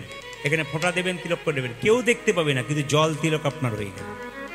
যদি মনে করেন একটা ফোঁটা নেবো, তাহলে তুলসী গাছে জল ঢালার সময় তুলসী গাছে যে মাটি একটু তুলে আপনি তিলক নেবেন। এই আঙ্গুলে তিলক নেওয়া যায়, এই আঙ্গুলে দেওয়া যায়, এই আঙ্গুলে দেওয়া যায়, এই আঙ্গুলে দেওয়া যায়, এই আঙ্গুলে দেওয়া যায়। বৃদ্ধাঙ্গষ্টি বুড়ো আঙ্গুলে কাকে দেবেন? কোনো ব্রাহ্মণ মন্দিরে পুজো করছে, যদি তিনি প্রকৃত ব্রাহ্মণ হয়, যদি সত্যিকারে তিনি শাস্ত্র পড়েছেন, যদি বলে একটু ফোঁটা দিয়ে দাও তো, তিনি কিন্তু এই আঙ্গুলে ফোঁটা দেবে, কোনো মতে অন্য আঙ্গুলে দেবে না। পরিষ্কার জেনে নিন। ঠাকুর মশাই একটু সিঁদুরে ফোঁটা দিন, উনি অন্য এরকমভাবে দেবে না। কিভাবে দেবে? এরকম। আপনি তিলক করছেন, পাশে একটা কোনো ছেলে বললো মা একটু কপালে ফোঁটা দাও, আপনি কিন্তু এই আঙ্গুলে দেবেন, মাথায় রাখবেন। এই আঙ্গুলে তিলক কাকে দেবেন? তর্জনীতে। বাড়িতে কেউ মারা গেছে কিংবা পাশের বাড়িতে কেউ মারা গেছে, তার কপালে তিলক করে দিতে হয়। কোন আঙ্গুলে তিলক করতে হবে? তর্জনী, এই আঙ্গুলে। এই আঙ্গুলে তিলক কাকে করবেন? নিজে যখন তিলক করবেন জল দিয়ে এই আঙ্গুলে করবেন, মাথায় রাখবেন মধ্যমা। আর এই আঙ্গুলে তিলক কাকে করবেন? এই আঙ্গুলে ভগবান বিষ্ণুর আঙ্গুল। ভগবানকে তুলসী পত্র দেবেন, এই আঙ্গুলটা টাচ থাকবে। ভগবানকে তিলক দেবেন, এই আঙ্গুলে দেবেন। আর এই আঙ্গুলে কাকে দেবেন? ভাইয়ের কপালে দিলাম ফোঁটা, কি হলো? জমের দুয়ারে পড়লো কাঁটা। যমুনা দেয়, আমার ভুলে গেলাম, কি যমুনা দেয়? জমকে ফোঁটা। আর আমি দিই আমার ভাইকে ফোঁটা, তাই নাকি? আচ্ছা বেশ, এই আঙ্গুলে দেওয়া যায়। যিনি কীর্তন গান করাচ্ছেন সেই ব্যক্তিকে আপনার আশীর্বাদ করবেন। এবং গীতা নিবাস হোটেল মহাপ্রভুর ইচ্ছাতে মা লক্ষ্মীর কৃপায় একই রকম চলবে, একই রকম থাকবে, এই প্রার্থনা আমি মায়ের কাছে করে গেলাম এবং প্রভুর কাছে করে গেলাম। একটু মন দিয়ে শুনে নেবেন। এখানে ধৈর্য যার ভগবান তার, চঞ্চল যে তার জীবন উন্নতি হবে না। কিছু মনে করবেন না, কিছু মনে করবেন না। আপনি কীর্তন শুনতে শুনতে যদি চঞ্চল হন, আপনার ছেলে যখন পড়তে বসবে তখন আপনার ছেলেকে কিন্তু আপনি বলতে পারবেন না তোর পড়াতে ধৈর্য নেই, চুপচাপ বসে পড়, মন শান্ত কর। আপনার ছেলে আপনাকে আঙ্গুল দেখিয়ে বলবে তোমারই মন চঞ্চল নাই, স্থির নাই, তো তুমি আমাকে কি শিক্ষা দিচ্ছ? তাহলে আগে মা যদি শান্ত হয়, বাবা যদি শান্ত হয়, তবে তো ভগবানের নাম শুনে শান্তি আছে। আপনি কি করে আশা করবেন আমার ছেলে ভালো হবে, আমার মেয়ে ভালো হবে? আগে আপনি ভালো হন, দেখবেন ওনারা ভালো হবে। যে গাছ যেমন তার ফল তেমন। আপনি যেমন বৃক্ষ হবেন আপনি সেরকম ফল দান করবেন। পরে ভবিষ্যতে বলতে পারবেন, কেন আপনার শরীরে রক্ত আপনার ছেলের শরীরে বইছে। আপনি বাবা হয়ে মা হয়ে যদি কৃষ্ণ ভক্ত হন, 100% গ্যারান্টি দিলাম এই ছেলে মেয়ে কৃষ্ণ ভক্ত হবে। এই যে কম বয়সী ছেলে মেয়েরা কীর্তন শুনতে বসেছে, একটাই কারণ কি? তাদের বাবা মায়ের শরীরে কৃষ্ণ ভক্তের রক্ত রয়েছে, এই জন্য ছেলে চুপচাপ বসেছে। আর যে মা খুব চঞ্চল, সেজে গুজে এলো, ফ্যান্সি দেখিয়ে চলে গেল, ব্যাস টিভি সিরিয়াল দেখতে লাগলো, এরা জীবনে নিজের উন্নতি করতে পারবে না, আর ছেলে মেয়েদের কাছে ভালো কিছু আশা করতে পারবে না। তাই বারবার বলবো মায়েরা, সুখ যদি পেতে চান, শান্তি যদি পেতে চান, একটা জায়গা ভগবান নারায়ণ লক্ষ্মীকে বলছে, লক্ষ্মী, জগতে সবাই গাড়ি চাই, বাড়ি চাই, টাকা চাই, আমি দিই, কিন্তু একটা জিনিস চাই, সেটা আমি দিই না। কি বলতো? শান্তি। বলে শান্তি তুমি কোথায় লুকিয়েছো? বলছে শান্তি আমার চরণতলে দেওয়া আছে। যদি কি আমার বাচ্চা শব্দ করে বন্ধ করো, শান্তি আমার চরণতলে লুকিয়ে আছে। কেন? যদি কেউ আমার চরণ ধরতে পারে তবে শান্তি পেতে পারে। যদি আপনার মনে চঞ্চলতা থাকে, অস্থিরতা থাকে, আমি গ্যারান্টি দিলাম, আপনি মন্দিরে গিয়ে ভগবানের চরণে চুপচাপ চোখ দুটো মুজে ভগবানকে মনের কথা বলুন। পাড়া প্রতিবেশীকে বলবেন, ওরা আপনার দুঃখটাকে আরো 5 জনকে বলে দেবে, কিন্তু ভগবানের চরণে গিয়ে বলবেন, দেখবেন ভগবান আপনার শান্তির পথ খুঁজে দেবে। যদি ভগবানকে কাছে না পান, আপনার গুরুকে পান, তাহলে গুরুকে মনের কথা বলবেন। গুরু এমন একজন ব্যক্তি, সে বাবার মতো আপনার দুঃখ ভালো করবে, কিন্তু কাউকে বলবে না। তাই আপনাদেরকে বলি, গুরু কিন্তু যাকে তাকে করবেন না। বলে না, অজ্ঞান তিমিরান্ধস্য জ্ঞানাঞ্জল শলাকয়া। তার মানে কি? আমাদের অজ্ঞানতার অন্ধকার দূর করে গুরুর জ্ঞানের শলকা দিয়ে। তা গুরুর যদি জ্ঞানই না থাকে, আপনাকে কি করে উদ্ধার করবে? কি করে আপনার ভেতর অন্ধকার দূর করবে? দেখুন, আপনার শরীরে অসুখ হয়েছে, আপনি ডাক্তারের কাছে যাবেন। ডাক্তার যদি ভালো হয়, আপনার রোগ সারাবে, আর ডাক্তার যদি ভালো না হয়, আপনার রোগ আরো বেশি করে বাড়াবে। এই জন্য গুরু যদি করতে হয়, যাকে তাকে গুরু করবেন না। রামকৃষ্ণদেব বলছে, বেছে বেছে গুরু করবে। দোকানে একটা জিনিস কিনতে যাচ্ছ, কিনবার সময় 5 বার ভাবছো এটা নেব কি নেব না। গুরুকে যখন করবে, গুরু যখন করবে, তখন মাথায় রাখতে হবে, আমাকে বেছে বেছে করতে হবে। যাকে তাকে গুরু করা যাবে না। কাকে গুরু করা যাবে? যার গুরুত্ব আছে, যার জ্ঞান আছে, যার কাছে বসলে দুটো শান্তির কথা শুনতে পাবো, যাকে ফোন করলে, কোনো প্রশ্ন করলে, 10টা প্রশ্ন করলে অন্তত 5টা প্রশ্নের উত্তর পাবো, আর 5টা প্রশ্ন পরেও তিনি উত্তর দিয়ে দেবেন। ইনি হচ্ছেন গুরু। যিনি পড়াশুনো করবেন, যিনি জানবেন, তাকে গুরু করতে হবে। তবে আপনার জীবনে শান্তি আছে, কারণ আপনার গুরু হচ্ছে বাবার মতো। আপনার সংসারে কোনো সমস্যা এলে আপনি গুরুকে খুলে বলুন, গুরু আপনার সমাধানের পথ বলবে, কারণ উনি বাবার মতো। মেয়ের বা ছেলের কোনো দুঃখ উনি দেখতে পারেন না। এই জন্য গুরুকে কিন্তু ভালো করতে হবে, পাকা গুরু করতে হবে। কাঁচা গুরু পাকা গুরুকে, কাঁচা গুরুকে মন্ত্র দেবার আগে চুক্তি করে যে 500 টাকা 1 বস্তা চাল, 2টো সোনার জিনিস দিবি, এই চুক্তি করে ওই যে মন্ত্র দিয়ে পালিয়ে গেল, ইনি হচ্ছেন কাঁচা গুরু। আর পাকা গুরুকে মন্ত্র দেবার পরে বলে দক্ষিণা দিতে হবে। তখন ভক্ত বলবে, দক্ষিণা কি দেবো? বলে দক্ষিণা কোনো টাকা পয়সা নয়। বলে কি? তোর ভক্তিটুকু আমার চরণতলে দে। প্রতি বছর আপনার বাড়িতে এসে আপনাকে পরীক্ষা করে দেখবে, আপনি যে মন্ত্রটা ভজন করছেন ঠিক ঠিক ভজন করছেন কিনা। ইনি হচ্ছেন পাকা গুরু। এরকম গুরু করতে হবে, তবে জীবনে লাভ আছে।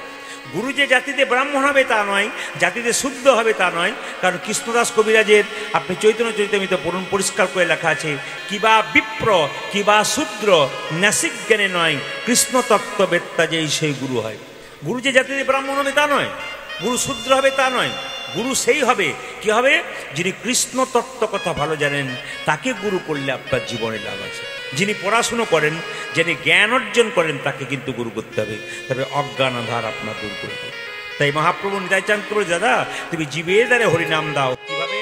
অধম পতিত জীবের দ্বারে দ্বারে গিয়া, অধম পতিত জীবের দ্বারে দ্বারে গিয়া, অধম পতিত জীবের দ্বারে দ্বারে গিয়া, আজি অধম পতিত জীবের দ্বারে দ্বারে গিয়া, মহামন্ত্র হরিনামে দিচ্ছেন বিলাইয়া, মহামন্ত্র হরিনাম দিচ্ছেন বিলাইয়া, মহামন্ত্র হরিনামে দিচ্ছেন বিলাইয়া, যে মহামন্ত্র হরিনামে দিচ্ছেন বিলাইয়া।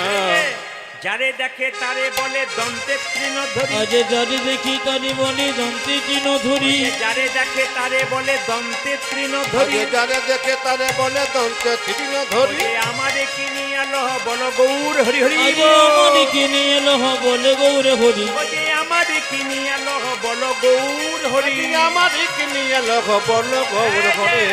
কে কি নিবিরে, কে কি নিবিরে, কে কি নিবি রে? তোরা কে কে নিবি রে? যা চাইবি তাই পাবি, কে কি নিবি রে? তোরা যা চাইবে তাই পাবি, কে কি নিবি রে? যা চাইবি তাই পাবি, কে কি নিবি রে? যা চাইবি তাই পাবি, কে কে নিবি রে? আমি বিনামূল্যে বিকাইব, কে কি নিবি আমি রে? বিনামূল্যে বিকাইব, কে কি নিবি রে? আমি বিনামূল্যে বিকাইব ধর্ম অর্থ কাম আমি মোক্ষ। বিনামূল্যে বিকাইব, আজ ধর্ম অর্থ কাম মোক্ষ। আমি বিনামূল্যে বিকাইব, দেখো ধর্ম অর্থ কাম আমি মোক্ষ। বিনামূল্যে বিকাইব, আজ ধর্ম অর্থ কাম মোক্ষ। আমি বিনামূল্যে আজ বিকাইব। ধর্ম অর্থ কাম মোক্ষ, কে কে নিবি রে? ওরে আমারে কি নিয়ে এলো হো বলে গৌরে হরে। যাদের আমার কে নিয়ে এলো বল গৌরে গৌরে। একজন অভক্ত মানুষ যদি 100 বছর বাঁচে তার লাভ নেই। আস্তে, যিনি জীবনে কৃষ্ণ নাম করলো না, হরিনাম করলো না, সে যদি 100 বছর বাঁচে, ওর 100 বছর বেঁচে বরং গন্ডগোল আছে আমাদের সমাজে। কেন? 100টা অভক্ত তৈরি করে তারপর যাবে। আর যিনি কৃষ্ণ ভক্ত তিনি যদি 10 বছর বাঁচেন, তা আরো 20টা কৃষ্ণ ভক্ত তৈরি করে দিয়ে যাবেন। হরে কৃষ্ণ। জেনে নিন, যিনি অভক্ত, হরিনাম করে না, জীবনে হরিনাম শোনে না, তিনি যদি 100 বছর বাঁচেন, 100টা অভক্ত তৈরি করে দিয়ে চলে যাবে। যেমন দেখুন, বয়স্ক দাদু যে হয়েছে, সে যদি হরিনাম না শুনে ঘর যায়, আস্তে আস্তে সে তার নাতিকে কি সম্পদ দিয়ে যাবে? তার নাতি যদি বড় হয়ে প্রশ্ন করে, গৌরাঙ্গ মহাপ্রভু হাত দুটো তুলেছিল কেন? ওসব আমার জানা নেই, তুই চুপ করে থাক, পড়াশোনা করছে। ও তো জানেন আপনাকে উত্তর দেবে কি করে। দাদু কি শুধু টাকা পয়সা রেখে গেল? না, সম্পদ রাখতে হবে। আপনি আপনার ছেলে মেয়ের জন্য টাকা পয়সা সম্পদ সব রাখবেন, কিন্তু মাথায় রাখতে হবে আপনার ছেলেকে তৈরি করে দিয়ে যেতে হবে, সংস্কার শেখাতে হবে, কিভাবে চলতে হয়, কিভাবে ফিরতে হয়, কিভাবে লোকের সঙ্গে কথা বলতে হয়। আমরা প্রায় জায়গায় কীর্তন করতে গিয়ে যার বাড়িতে বাসা পাই, বাচ্চা বাচ্চা ছেলেগুলো ছুটে এসে প্রণাম করে। তা আমি বলি, আপনারা সংস্কার ভালো শিখিয়েছেন, এসেই প্রণাম করছে মানে কি? বাবা মা শিখিয়ে দিয়েছে, বাড়িতে গুরুজন ব্যক্তি এলে তাকে একটু প্রণাম করতে হয়। এটা আপনারা শিখিয়ে দেবেন বাচ্চাকে। কারণ যে যত নিচু হবে তার তত উঁচু হওয়ার চান্স থাকে, নিচু না হলে উঁচু হবার কোনো সম্ভাবনা নেই। তাই সবার কাছে নিবেদন রইল, 100 বছর বাঁচার জন্য 100 বছর বয়সের দরকার হয় না। একদিনেই এমন কর্ম করুন যে 100 বছর আপনাকে মনে সবাই রাখতে পারবে।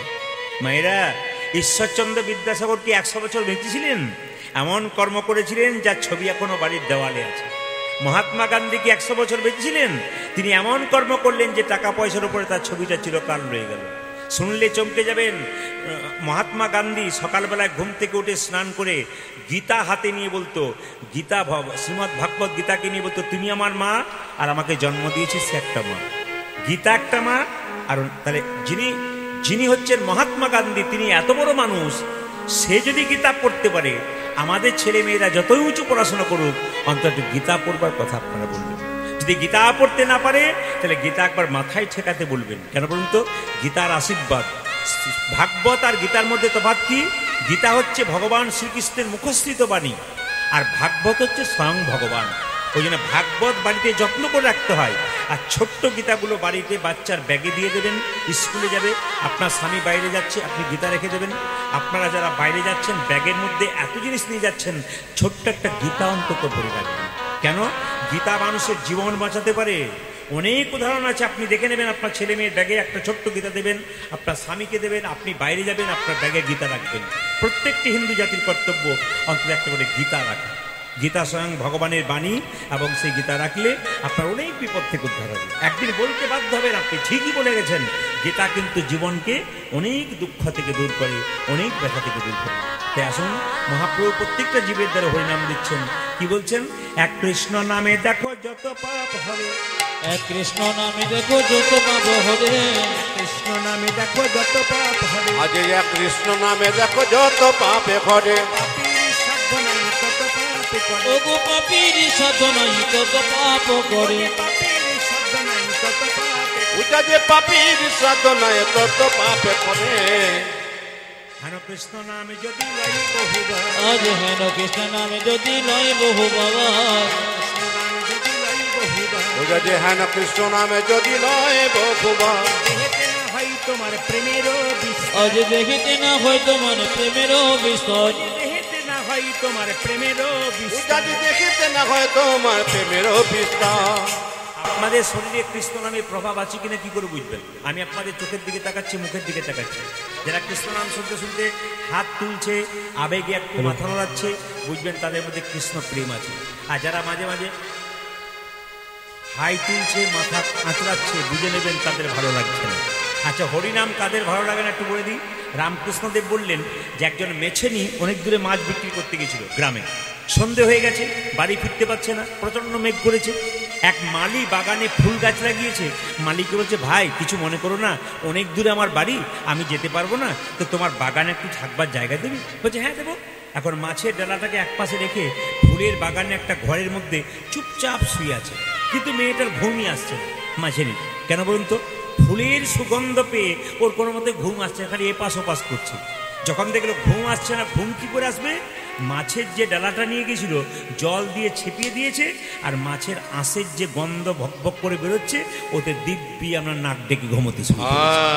সংসাররূপী মাছের গন্ধ যার ভেতরে ঘর ঘর করছে, সে কি কখনো হরিনাম নামক ফুলের গন্ধ নিতে পারে? সে ছটফট করবে কতক্ষণে মাছের গন্ধ নিতে। এই জন্য দেখে নেবেন যারা কীর্তন শুনতে শুনতে মাঝে মাঝে পালায়, তাদের না না দরকার হলে পালাবে। এমনি অনেকে যাবে, তখন বলবে এই দেখো মাছের গন্ধ পেয়েছে। না না, যাদের মাছের গন্ধ ঘর ঘর করছে তারা ঘর ঘর ঘর ঘর। তবে হ্যাঁ, যারা বেশি ঘর ঘর করে মৃত্যুর সময় গড়াটা দেখবেন ঘর ঘর ঘর ঘর ঘর ঘর ঘর ঘর ঘর ঘর। তাই কি বলছে মায়েরা, সবাই লক্ষ্য করুন, বীজের মধ্যে বৃক্ষ আছে চোখে না যাই,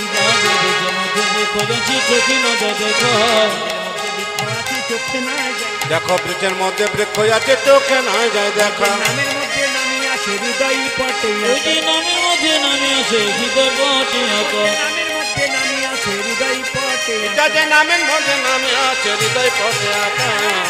যেই নামে সেই কৃষ্ণ ভজন নিষ্ঠা করি, আজ যেই নামে সেই কৃষ্ণ ভজন নিষ্ঠা করি, যেই নামে সেই কৃষ্ণ ভজন নিষ্ঠা করি, আজ যেই নামে সেই কৃষ্ণ ভজন নিষ্ঠা করি। ওই যে নামের সহিত আছেন আপনা শ্রী হরি হরি, নামের সহিত আছে আপন শ্রী ওই হরি, যে নামের সহিত আছেন আপনা শ্রী হরি। আজ নামের সহিত আছেন আপন শ্রী হরি।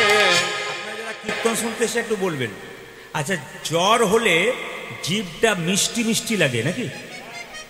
জোরে বলুন। যাক, আপনারা কেউ কেউ হ্যাঁ করছেন, আবার কেউ কেউ মানে জ্বর হলে মিষ্টি মিষ্টি লাগবে, কি ভক্তি ভরে বলছে। জ্বর হলে মিষ্টি লাগে, মিষ্টি লাগে না না, কেমন বুঝছেন টেস্ট করে দেখছি। দুই চারজন আবার এরকম মানে একটা কিছু হবে আর হ্যাঁ হবে না না হবে। জ্বর হলে জিভটা কেমন লাগে মায়েরা? তেতো লাগে। তখন যদি আপনি মিছরি খান, একবার দুবার চারবার খান, তেতো জিভ কোনো মতে মিষ্টি হয় না। কিন্তু বারবার খেতে খেতে খেতে খেতে একসময় তেতো জিভ ভালো না লাগে, ভালো হয়ে যায়, মিষ্টি হয়ে যায়। হরিনাম যাদের ভালো লাগে না, মহাপ্রভু বলছে বারবার শুনবে আর বারবার বলবে, দেখবে আর তুমি বেরোতে পারবে না, তুমি হরিনামে ডুবে যাবে। তাই কি বললো? বারবারে বলবে, বারে বারে বলিবে, বারবারে বলবে, বারে বারে বলিবে, মধুমাখা হরিনামে বারবারে বলবে, আজ মধুমাখা হরিনাম বারে বারে বলিবে, সুধামাখা হরিনামে বারবারে বলবে, দেখো সুধা মাখা হরিনাম বারে বারে বলিবে, মধুনামাখা হরিনামে বারবারে বলবে, আজ মধুমাখা হরিনাম, আনন্দতে আজ সুধামাখা হরিনাম, আজ আনন্দে মা দেবে, আজ সুধামাখা হরিনাম, আজ আনন্দে মা দেবে, আজ সুধামাখা হরিনাম, আজ আনন্দে মা আজ দেবে, মধুমাখা হরিনাম, আজ আনন্দে মা আজ দেবে, সুধামাখা হরিনাম, আজ বারে বারে বলিবে, যে দেখিতে না হয় তোমার প্রেমের ও যাতে দেখতে না হয় তোমার প্রেমের বিস্তার। রাধা রানী কি জয় বলছেন না ভয় বলছেন বুঝতে পারছি না। এত জোরে বলবেন যেন ওল্ড দীঘার বাস স্ট্যান্ড পর্যন্ত যায়। যেরকম রাধা রানী কি, বেড়েছে আরো বাড়বে মনে হচ্ছে। শ্যাম সুন্দর কি, মদন মোহন কি, হরিবাসর কি, গরম লাগছে কি? পরীক্ষা করে দেখলাম যে আপনারা কেমন ডুবে গেছেন। আমি কি বলছি ওইদিকে নজর নেই, সবেই জয় দিচ্ছেন। সবাই মিলে একবার আমার সঙ্গে একসঙ্গে হাত তুলে গাইবেন। সবাই মিলে একসঙ্গে হাত তুলুন। প্রেমানন্দে মেতে হরি বলো, হরি বলো। আজকে গীতা নিবাসের এই জায়গাতে বন্যা এসেছে। কিসের বন্যা? হরি নামের বন্যা যে কালী। প্রেমানন্দে মেতে হরি বলো, হরি নামে বন্যা যেল। প্রেমানন্দে মেতে হরি বলো, হরি নামের বন্যা যে এলো। ও প্রেমানন্দে মেতে হরি বলো, হরি নামে বন্যা যে এলো। যাদের হাত আছে তারা তালি দেবেন, যাদের নাই তার দেবার দরকার নেই। ভগবান তবে যে তালি দেবেন না, পরের জন্মে ভগবান বলবে তোর হাত দিলাম তাও তুই তালি দিলি না, পরের জন্মে আর হাত দেবো না, দুটো পা আছে আর দুটো পা যোগ করে দেবো। চারটে পা হলে যা হয় আর কি। গরু কেন বাঘ বলতে পারো না? কাউকে যদি বলা হয় তুই বাঘের বাচ্চা, বলে বাঘ বাঘ ভাব হইনি। না না, হাত তুলবেন সবাই, যত হাত তুলবেন। মহাপ্রভু হাত তুলেছেন, একবার হাত তুলেছেন সবাই। প্রেমানন্দে মেতে হরি বল, ধ্বনি প্রেমানন্দে মেতে হরি বল,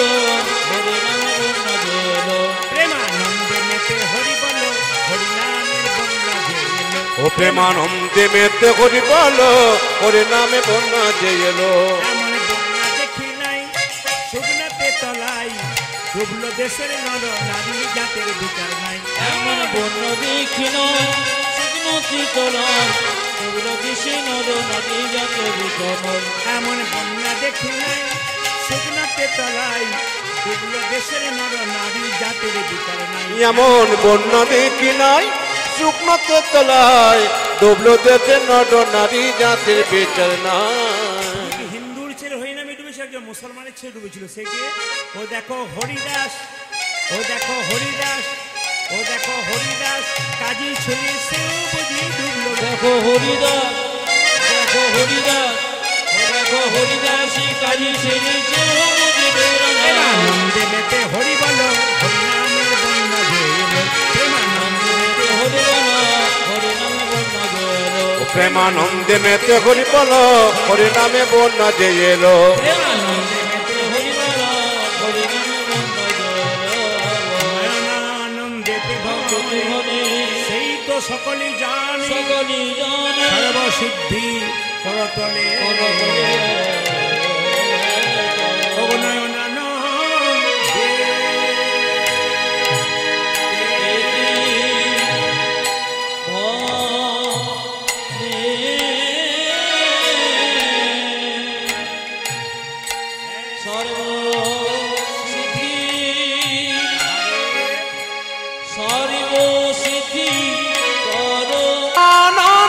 আনন্দেতে হানে সর্বসিদ্ধি, সর্বসিদ্ধি কর তলে।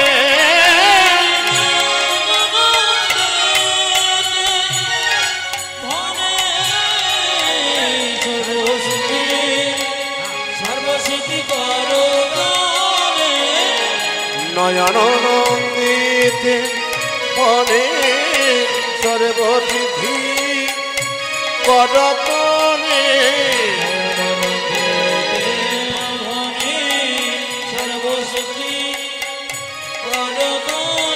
আজ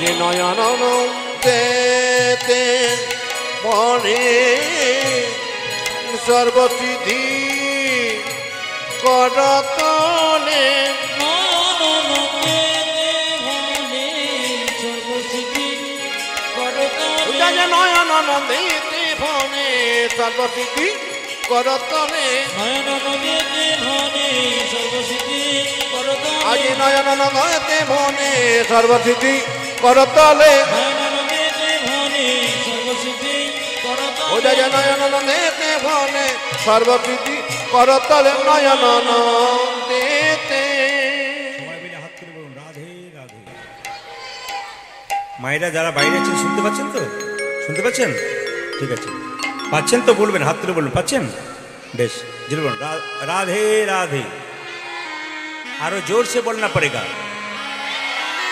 दोनों हाथ उठा के बोलो, आरो जोर से बोलो, आरो जोर से बोलो।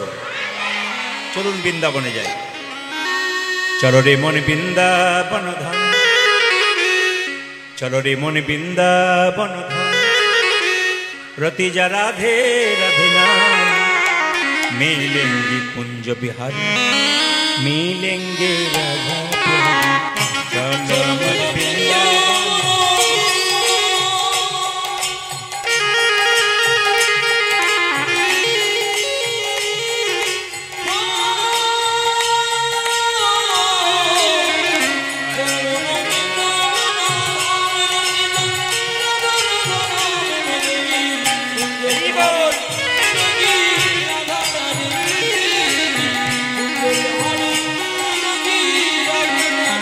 চলো আমার বৃন্দাবন বৃন্দাবন ধাম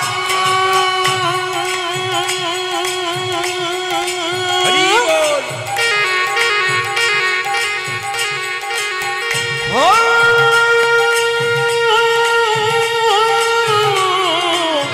চলে মন বৃন্দাবন ধাম রে রাধা রাধা নামে কুঞ্জ বিহারি মিলেঙ্গে রাধা প্যারি মিলেঙ্গে কুঞ্জ বিহারি মিলেঙ্গে রাধা প্যারি। এই মাসটার নাম কি বলুন তো? কার্তিক মাস। আশ্বিন মাস নয়, এই মাসটার একটা ভালো নাম আছে, দামোদর, যেটা বলুন মাস। অন্য মাসে নাম শুনলে, গান শুনলে, হরিনাম শুনলে যে ফল পান, এই মাসে কীর্তন শুনলে, ভাগবত শুনলে 1000 গুণ বেশি ফল পাবেন। তাহলে এই মাসে যদি কীর্তন শুনে 1000 গুণ বেশি ফল লাভ করেন, এই মাসে কীর্তন রিভাব হচ্ছে বেশি, এই মাসে কীর্তন কিন্তু শুনতে হবে, 1000 গুণ ফল লাভ করবেন বেশি। যেখানে ভাগবত হবে, হরিকথা হবে, বাচ্চাকে নিয়ে বসুন, একদিন দেখবেন আপনি কি লাভ করতে পেরেছেন। একবার ধৈর্য ধরে বসুন, কৃপা আছে। যতক্ষণ কীর্তন শুনবেন ভালো কিছু শিখে যাবেন, রাত্রিবেলায় সকালবেলায় হিসাব করবেন আমি কি শিখলাম। একটি প্রশ্ন আপনাদের কাছে করে যাই, যে আমরা সবাই কৃষ্ণ মন্ত্রে দীক্ষিত, কিন্তু কৃষ্ণ কোন মন্ত্রে দীক্ষিত? এটা কিন্তু আপনাদের সামনে প্রশ্ন রইল, কোনোদিন ফোন করে আমাকে জিজ্ঞেস করবেন, আমি নিশ্চয়ই বলে দেবো। কি? যে ভগবান, আমরা তো সবাই কৃষ্ণ মন্ত্রে দীক্ষিত, কিন্তু কৃষ্ণ কোন মন্ত্রে দীক্ষিত? কৃষ্ণ তার কৃষ্ণ মন্ত্রে দীক্ষিত হবে না, তাহলে কৃষ্ণ কোন মন্ত্রে দীক্ষিত হবে? এই প্রশ্নটার উত্তর কিন্তু আমি কীর্তনের শেষে যদি পারি তো দেবো, নইলে আপনাদের একটু রেখে দিলাম, আপনার ঘরে একটু ভাববেন, কাউকে জিজ্ঞেস করবেন, যেন আপনাদের আগ্রহ থাকে যে কৃষ্ণ কোন মন্ত্রে দীক্ষিত হলো। চলুন হাত তুলে, চল মন বৃন্দাবন ধাম রতি যা রাধা রাধা নাম मिलेंगे कुंज बिहारी मिलेंगे राधा प्यारे मिलेंगे कुंज बिहारी मिलेंगे राधा प्यारे। चलो मन वृंदावन धाम रति जा राधा राधा नाम मिलेंगे कुंज बिहारी मिलेंगे राधा प्यारी मिलेंगे कुंज बिहारी मिलेंगे राधा प्यारी।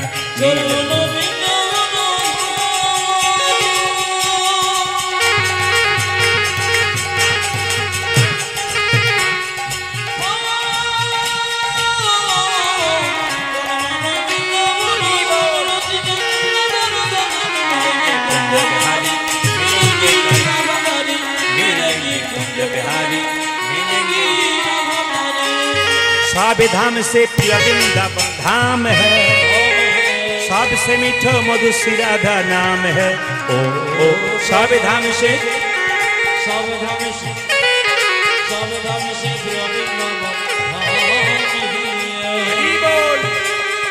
सबसे मीठो मधु श्री राधा नाम है। सब धाम से प्रिय वृंदावन धाम है, सबसे मीठो मधु श्री राधा नाम है। ओ सब धाम से, ओ देखो सब धाम से, देखो सब धाम से प्रिय वृंदावन धाम है, सबसे मीठो मधु श्री राधा नाम है। तेरी पूर्ण होगी काम रति जा राधा राधा नाम, तेरी पूर्ण होगी काम।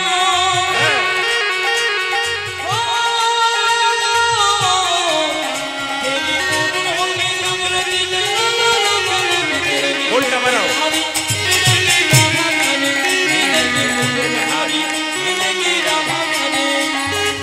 আস্তে মায়েরা, বৃন্দাবন ধামটা সবচেয়ে বড় ধাম কেন একটু বলে দিই। এই দীঘাতে প্রচুর মানুষ বেড়াতে আসে, সমুদ্রে স্নান করার জন্যে, সমুদ্রে ঢেউ নেবার জন্যে। এখন জগন্নাথ মন্দির হয়েছে, এখানে প্রচুর ভিড় হয়েছে। আমি দর্শন করতে গিয়েছিলাম, প্রচুর আমার ভক্ত ছিল, তা সকলে প্রণাম করছেন, সকলে সেলফি তুলছেন। ওখানে আমার 1.5 ঘন্টা কেটে গেল, এত ভক্তের চাপ, প্রচুর ভক্তের চাপ। তা আপনাদের কাছে নিবেদন রইল যে যেখানে বসে আছেন, বৃন্দাবন এইটাই। কেন? টাকা পয়সা যদি কারো না থাকে সে বৃন্দাবন যেতে পারবে না, টাকা পয়সা কারো যদি না থাকে তাহলে নবদ্বীপ যেতে পারবে না। শাস্ত্র বলল যেখানে যেখানে হরির নাম সংকীর্তন সেটাই নিত্য নবদ্বীপ নিত্য বৃন্দাবন। যেখানে নাম হয় ওই জায়গাতে বৃন্দাবন। একটু বলে দিই, নন্দ মহারাজের ছেলের নাম কি বলুন তো? কৃষ্ণ। এইদিকে বাচ্চা যেমন মাকে খুব জ্বালায়, কৃষ্ণ কিন্তু খুব মাকে জ্বালায়। নন্দ মহারাজ বলছে কিছু মনে করো না, আমি একবার প্রয়াগে যাব স্নান করতে। প্রয়াগ যাব স্নান করতে, আমার স্নান করার ইচ্ছা হয়েছে। নন্দরানী বলছে শোনো, ছেলে খুব যন্ত্রণা দেয়, খুব চিৎকার করে, মাকে জ্বালায় আমাকে, তা আমি তোমাকে ছাড়বো না, ছেলেকে তুমি আর আমি দুজনে মিলে সামলাতে পারি, আমি একা পারবো না। বলছে 2 দিন সামলে নাও, আমি স্নান করে চলে আসবো।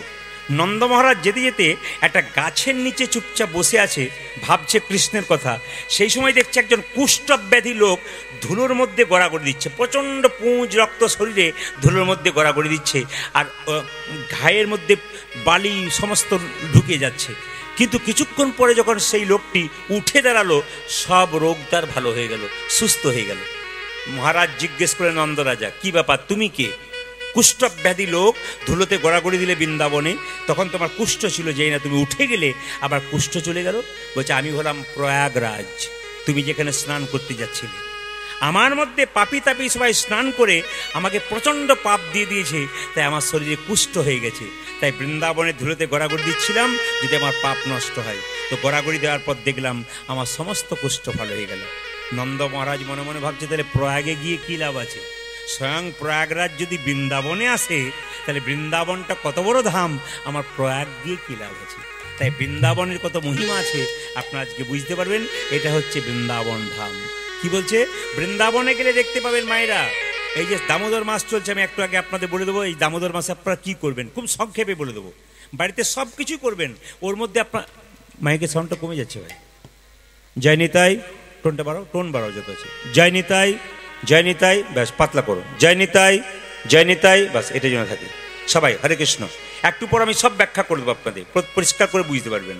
সবাই লক্ষ্য করুন, এই বৃন্দাবনে যদি কেউ কোনোদিন যান, সকালবেলায় ঘুম থেকে উঠে, আমাদের এখানে মর্নিং ওয়াক করে তো, কিন্তু ওখানে গেলে দেখবেন সকালবেলা ঘুম থেকে উঠে সবাই বৃন্দাবনে যমুনাতে স্নান করতে যাচ্ছে।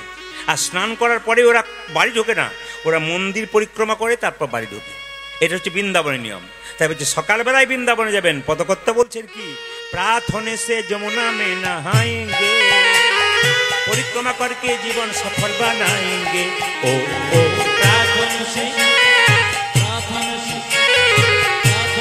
যমুনা মে নহায়েঙ্গে, পরিক্রমা করকে জীবন সফল বানায়েঙ্গে।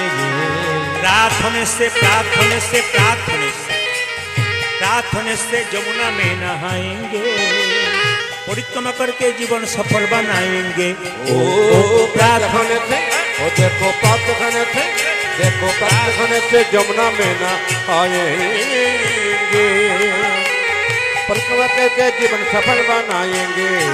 तेरी पूर्ण होगी कामरति जा राधा राधा नाम, तेरी पूर्ण होगी कामरति जा राधा राधा नाम, तेरी पूर्ण होगी कामरति जा राधा राधा नाम। ओ तेरी पूर्ण होगी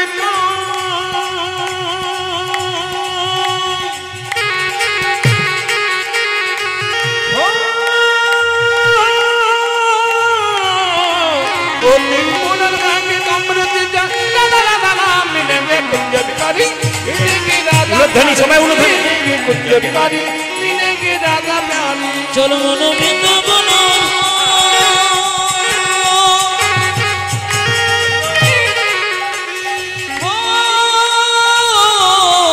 चलो मनो बृंदावन, कामरति जा राधा राधा नाम, मिलेंगे कुंज बिहारी, मिलेंगे राधा प्यारी, मिलेंगे कुंज बिहारी, मिलेंगे राधा प्यारी, मिलेंगे कुंज बिहारी, मिलेंगे राधा प्यारी, मिलेंगे कुंज बिहारी, मिलेंगे राधा प्यारी। সবাই মিলে বলুন জোরে, রাধে রাধে। আমি যখনই বলবো একবার বলো জোরসে, তখন কি বলবেন বলুন, একবার বলো জোরসে, বলো আরো জোরে বলো। দেখুন, কৃষ্ণ নিজের মুখে বলেছে আমাকে কেনবার জন্য কোনো পয়সা লাগবে না, শুধু রাধে রাধে বললে আমি বিক্রি হয়ে যাব। তাই কৃষ্ণ যদি নিজের মুখে বলে যে আমার জন্য কোনো পয়সা পাতি লাগবে না, শুধু রাধে রাধে বলো, বাস আমি বিক্রি হয়ে যাব। তা কৃষ্ণকে যদি কিনতে হয় কোনো পয়সার দরকার নাই, রাধে রাধে বলবেন। কাল সকাল থেকে যাকে ফোন করবেন না, আপনি হ্যালো বলার দরকার নেই, কি বলবেন? রাধে রাধে। ও পাশ থেকে যদি বলে বাবার কবে থেকে তুমি ভক্ত হলে গো, বলে আজ থেকে হলাম, তুই চালু করে দে। যদি না বলে না, ও যদি হ্যালো হ্যালো করে, দেখবেন আপনি 50 বার রাধে রাধে বলবেন, প্রতিদিন একবার করে বলবেন, ও দেখবেন এক সময় রাগ করে বলবে রাধে রাধে। এই বলতে বলতে দেখবেন ও নিতাই গুরু হরি বল হয়ে যাবে। এই জন্য রাধে রাধে বলবেন, বারবার নিবেদন রইল। হ্যাঁ, সকালবেলায় ঘুম থেকে উঠে যে যাকে দেখবেন কি বলবেন, জোরে বলুন। হ্যাঁ, ছেলে ঘুম থেকে উঠছে না, মা কি বলবে? হ্যাঁ, স্বামী স্ত্রীতে ঝগড়া হবে, কি বলবে? ওটি বলবে না। জেনে বলুন একবার, রাধে রাধে। আচ্ছা, আজকে আমাকে একজন জিজ্ঞেস করেছেন, ও ছাদের উপর গিয়ে, মানে আমার হোটেলে ওপরে একজন জিজ্ঞেস করেছে কি পালা করবেন। মায়েরা, পালা তো হয় না, যাত্রা পালা হয়, নাটকের পালা হয়, কীর্তনে পালা হয়, কীর্তনে লীলা হয়। তা যা পালা কটা সবাই জানেন, একটি আষাঢ় পালা আর একটি, জোরে বলুন। আচ্ছা, এবার ঠান্ডা মাথায় উত্তর দিন, যারা কীর্তন শুনতে এসছেন কোন পালা শেষ হয়েছে, আষাঢ়টা না যাবারটা? আষাঢ়টা। বাহ, এই যারা এসছেন কীর্তন শুনতে, যাওয়ারটা পালাটা শেষ হয়েছে, আষাঢ়টা বাকি আছে নাকি? জোরে বলুন, কোনটা বাকি আছে? হ্যাঁ, দু চারজন ভাবছে ফোন নাম্বারটা দেবেন, কাল বুঝে বলবো। তাহলে আষাঢ়টা শেষ হয়েছে, বাকি কোনটা বলুন তো, একটু জোরে বলুন। এতই যদি বুঝছেন যাওয়ারটা বাকি আছে, সাদা চুলে গোদরেজ নিচ্ছেন কেন? আবার দেখবেন আপনার বাড়ির পাশ দিয়ে শ্মশান ঘাটে মোড়াকে নিয়ে যাচ্ছে মৃতদেহ, বলো হরি বলো হরি। আপনারা প্রণাম করেন না? ছেলে মেয়েকে বলে পেন নাম কর, পেন নাম কর, আমিও করি তুইও কর। আর কি ভাবেন বলুন তো, ও বোধ হয়ে গেল, আমি বোধ হয়ে যাবোই না। কিন্তু যিনি মরে গেলেন তিনি হেলতে দুলতে শিখিয়ে দিয়ে গেলেন, আমি মরি নাই, আমাকে দেখে শেখো। আমি যেমন হেলতে দুলতে চললাম, একদিন তুমিও কিন্তু আমার মতো হেলতে দুলতে। উনি মরেন নাই, উনি আপনাকে শিখিয়ে দিয়েছে। কিন্তু খুব একটা খুশির খবর কি দুঃখের খবর শুনে কোন, অতীব সত্য বাস্তব। দেখুন, বিয়ে যখন হয়, মানুষ সুখের দিনে আপনার পাশে থাকবে, আর দুঃখের দিনে আপনার কাছ থেকে সরে যাবে। ভালো করে শুনবেন, দুঃখের এদিকে দুঃখের দিনে মানুষ আপনার সাইডে থাকবে না, যখন আপনার সুখ হবে তখন থাকবে। প্রমাণ দেখুন, যখন ছেলেদের বিয়ে হয়, বিয়ে করতে যায়, বলুন বরযাত্রী আগে যায় না বর আগে যায়? না, আগে বরযাত্রী নাচতে নাচতে যায়। বাবারে, বরযাত্রী তারপর বর। কেন? সুখের দিনে সবাই আগে দিব্যি নাচছে, মিষ্টি খাবে, মাছ খাবে, নানা রকম খাবে, কি আর তারপর তো এরকম আছেই বোধ হয়। আপনাদের এখানে হয় না, অন্য জায়গায় তো এখানে আছে নাকি? বা আবার আপনাদের হাসি দেখেই বুঝতে পারছি পার্টি আছে। জোরে বলুন রাধে রাধে, আরো জোরে বলুন। আচ্ছা, তাহলে আপনার যখন বিয়ে হলো তখন বরযাত্রী আগে গেল, আপনি পরে গেলেন। কিন্তু বলুন তো মায়েরা, যখন কেউ মারা যাবে, মৃতদেহ শ্মশানে নিয়ে যাবে, তখন কে আগে যাবে? মরাটা আগে যাবে। আর পেছনে কারা যাবে? আপনার আত্মীয় স্বজন। মানে দুঃখের দিনে মানুষ আপনার পেছনে থাকবে, কিন্তু সুখের দিনে মানুষ আগে আগে যাবে। এইটাই নিয়ম। সুতরাং আসুন গৌর গোবিন্দের চরণে প্রণাম করে আজকে লীলাটা শুরু হবে। এই মহাপ্রভুকে নিয়ে করব, কারণ মহাপ্রভু যে ফুলের মালা পরিয়েছেন আপনারা, আমরা কীর্তন গান করছি, দাদা যে আমাদের ফুলের মালা পরালেন, এই ফুলের মালাটা প্রথম মহাপ্রভুকে কে পরিয়েছিল? ভক্ত রঘুনন্দন। আজকে একটা লীলা করব, বাচ্চা ছেলে মহাপ্রভু গোপীনাথকে নাড়ু খাইয়েছিল, তার নাম রঘুনন্দন। দাও, হরে কৃষ্ণ, পাকা কলা দাও, এইদিকে দাও, হরে কৃষ্ণ। হ্যাঁ, সবাই লক্ষ্য করুন যে যেখানে বসে আছেন। এই যে প্রসাদ দেখতে পাচ্ছেন আপনারা, এই নাড়ু প্রসাদ, সবার কাছে নিবেদন রইল, এই প্রসাদটা কীর্তনের শেষে আপনারা নিয়ে যাবেন। এটাকে দেখে ভয় খাবেন না যে কম আছে, উনি আরো বেশি এখানে ব্যবস্থা করেছেন, আপনারা পাবেন।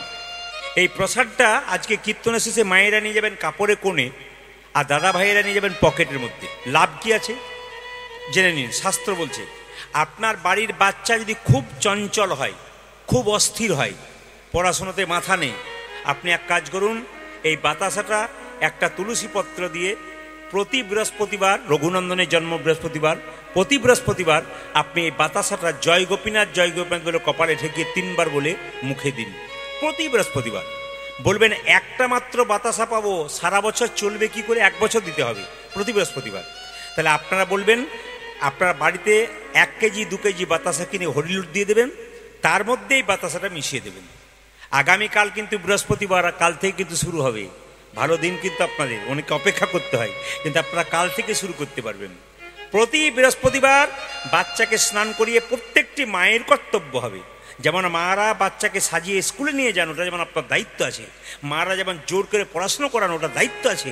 মায়েদের সেরকম দায়িত্ব আছে বাচ্চাকে কৃষ্ণ ভক্ত করা। বাঘিনী যখন বাচ্চাকে সাঁতার শেখায়, তখন বাঘিনী আগে জলে নেমে যায়, বাচ্চাগুলো ভয়ে নামতে চায় না। বাঘিনী জানে আমি জলে নামবো, তবে বাচ্চাগুলো নামবে। মা যদি ভক্তির পথে নেমে যায়, বাবা যদি ভক্তির পথে নেমে যায়, ছেলেগুলো দাঁড়িয়ে থাকবে না, আপনার পেছন পেছন ভক্তির পথে নেমে যাবে। তার প্রমাণ কি দেখে নেবেন আপনারা। আমি দেখেছি অনেক বাড়িতে মা প্রত্যেক দিন তুলসী গাছে জল দেয়, বাচ্চা একদিন দেখলো তার মা উঠতে পারেনি, বিছানাতে খুব কষ্ট পাচ্ছে, জ্বর হয়েছে, বললো মা তুমি শুয়ে থাকো, আজকে আমি জলটা দিয়ে দেবো। ও প্রত্যেক দিন মাকে লক্ষ্য করে, মা যেমনভাবে জল দেয় বাচ্চাটি সেইভাবেই জল দিচ্ছে। ওই জন্য আপনি আচরি ধর্ম অপরে শেখায়, আপনি নিজে আচরণ করুন, দেখবেন আপনার বাচ্চা সংস্কার শিখবে, আপনার বাচ্চা ভালো হবে। আসুন, এই রঘুনন্দনের প্রসাদটা নেবার আগে আপনাদের বলি, কীর্তনের শেষে প্রসাদ পাবেন, মায়েরা কাপড়ে কোণে নিয়ে যাবেন, আর বাবারা একটা পকেটের মধ্যে নিয়ে যাবেন। খুব লাভ আছে কিন্তু এটা। দ্বিতীয়, যদি বাড়িতে অসুস্থ ব্যক্তি বহুদিন ধরে আছে, রোগ সারছে না, যদি এই প্রসাদটা জয় গোপীনাথ বলে প্রতি বৃহস্পতিবার দেন তাকে, দেখবেন অনেকটা কষ্ট তার উপশম হবে।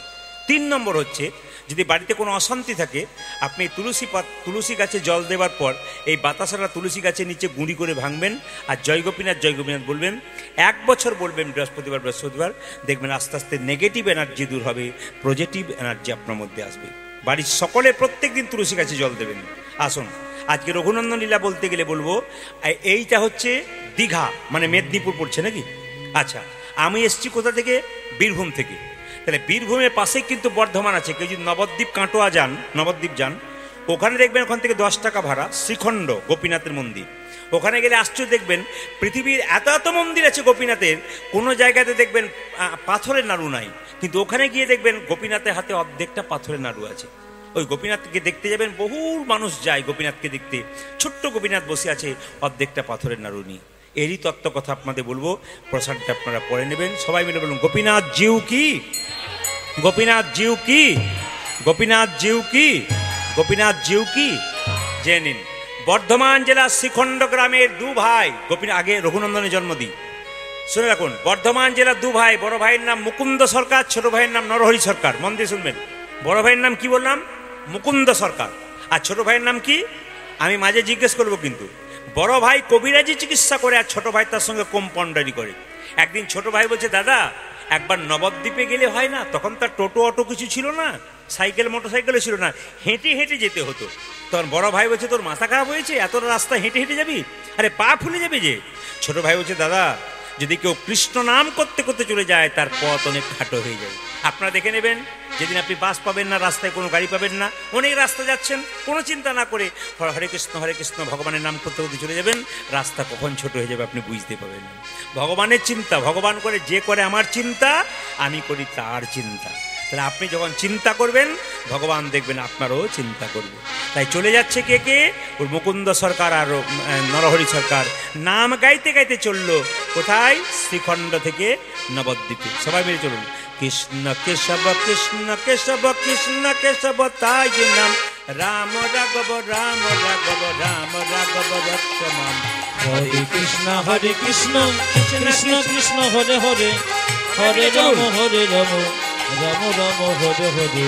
কৃষ্ণ কেশব কৃষ্ণ কেশব কৃষ্ণ কেশব তাই নাম, রাম রাঘব রাম রাঘব রাম রাঘব রক্ষমাম।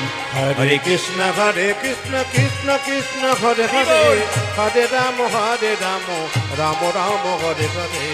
কৃষ্ণ কেশব কৃষ্ণ কেশব কৃষ্ণ কেশব তাহি নাম, রাম রাঘব রাম রাঘব রাম রাঘব রক্ষমাম। ধ্বনি, হরে কৃষ্ণ কৃষ্ণ কৃষ্ণ হরে হরে, হরে রাম রাম রাম হরে হরে। কৃষ্ণ কেশব কৃষ্ণ কেশব কৃষ্ণ কেশব তাহি নাম, রাম রাঘব রাম রাঘব রাম রাঘব রক্ষমাম। কৃষ্ণ হে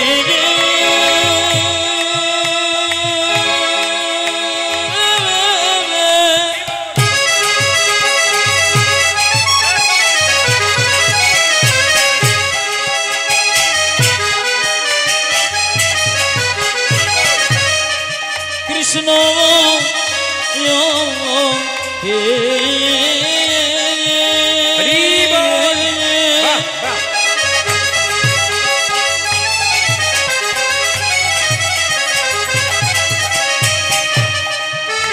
দেখো হরে বাবা বাবা হরি বল।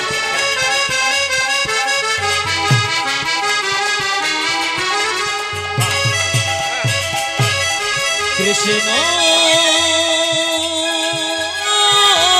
কৃষ্ণ হে কৃষ্ণ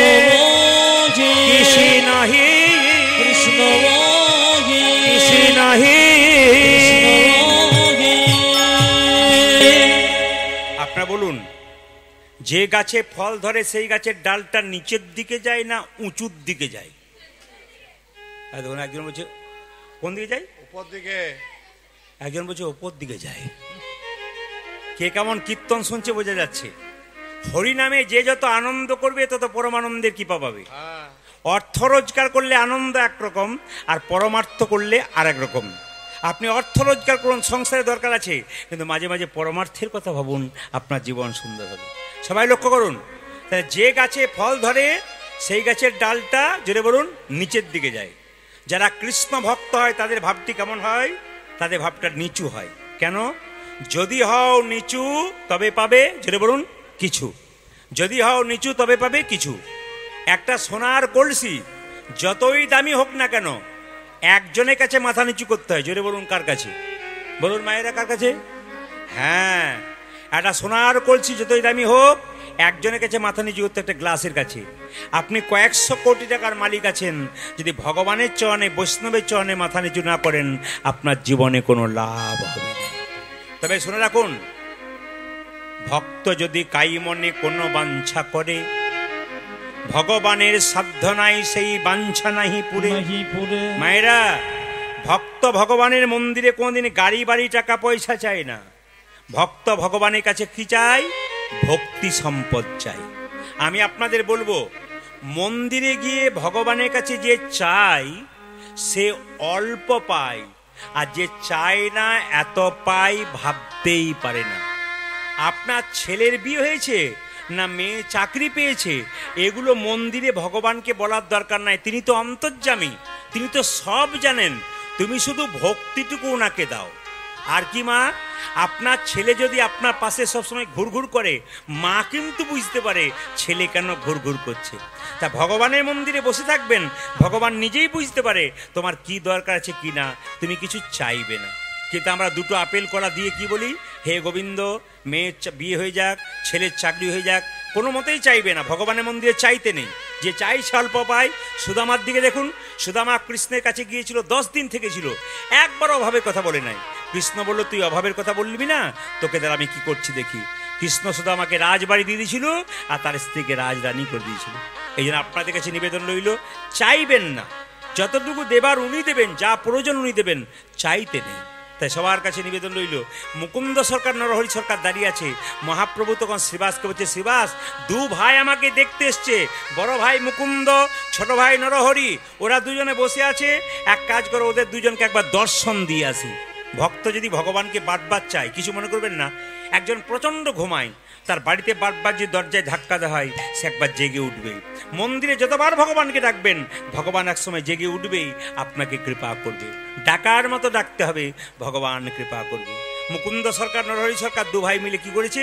চুপচাপ দাঁড়িয়েছে। মহাপ্রভু তাদের দেখা দেবার জন্যে শ্রীবাস অঙ্গন থেকে বেরিয়ে সুরধ্বনি তীর দিয়ে কীর্তন করতে করতে যাচ্ছেন, আর দু ভাই মহাপ্রভুকে দেখছেন। কিভাবে? সুরধ্বনি তীরে, সুরধ্বনি তীরে তীর মহাবিল বিলস সমবয় বালক সঙ্গে। সুরধ্বনি তীরে তীর মহাবিলস সমবয় বালক সঙ্গে। সুরধ্বনি তীরে তীর মহাবিল সঙ্গে, সমবয় বালক সঙ্গে।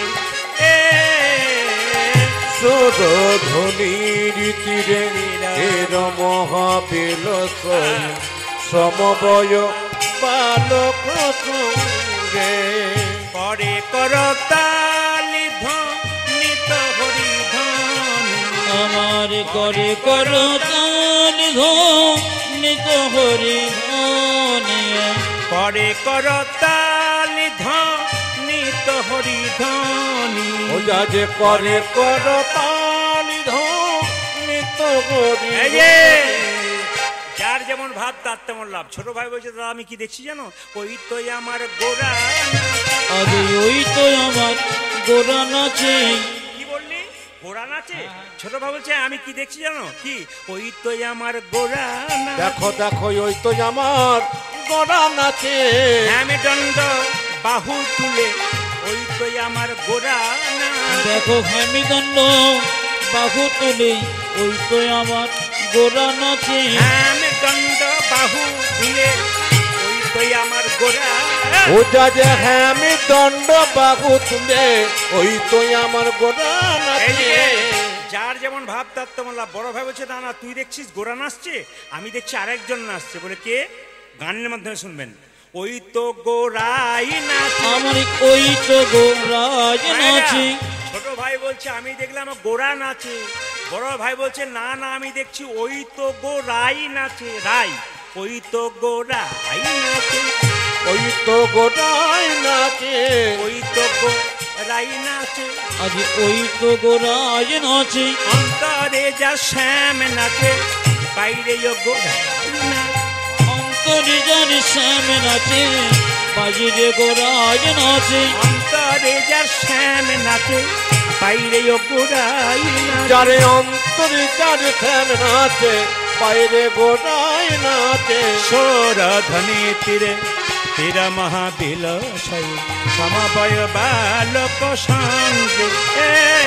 আজ সৌরধনে তীরে তীরা মহাবিলাসয় সমবয় বালক সঙ্গে। আজ সৌরধনের তীরে তীর মহাবিলাসয় সমবয় বালক সঙ্গে। কিছু মনে করবেন না, যারা যত বেশি ভগবানকে ডাকবেন তারা তত বেশি কষ্ট পাবেন। আস্তে। তাহলে অনেকে মনে মনে ভাবছেন কাল থেকে ডাকা বন্ধ করে দেবো।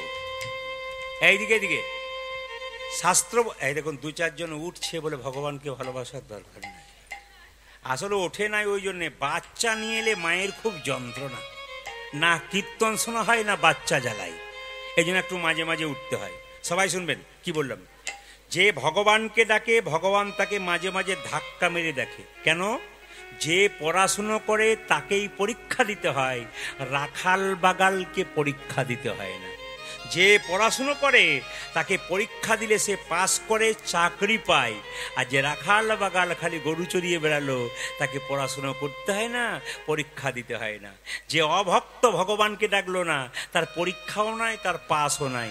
আর যে ভক্ত ভগবানকে বারবার ডাকে তার পরীক্ষা হয়। সবাই তাকান।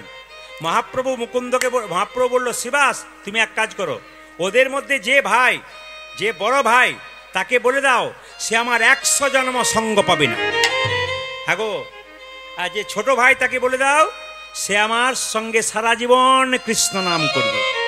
এখন আপনারা এখানে 2 বোন কিংবা 2 যা কীর্তন শুনতে এসছেন। এখন একজন যদি কৃপা পায় একজন যদি না পায় তাহলে কি অবস্থা হয়? 2 ভাই কীর্তন শুনতে এসছেন, একজন মহাপ্রভু কৃপা পেল, একজন পেল না। যে পেল তার তো আনন্দ হলো।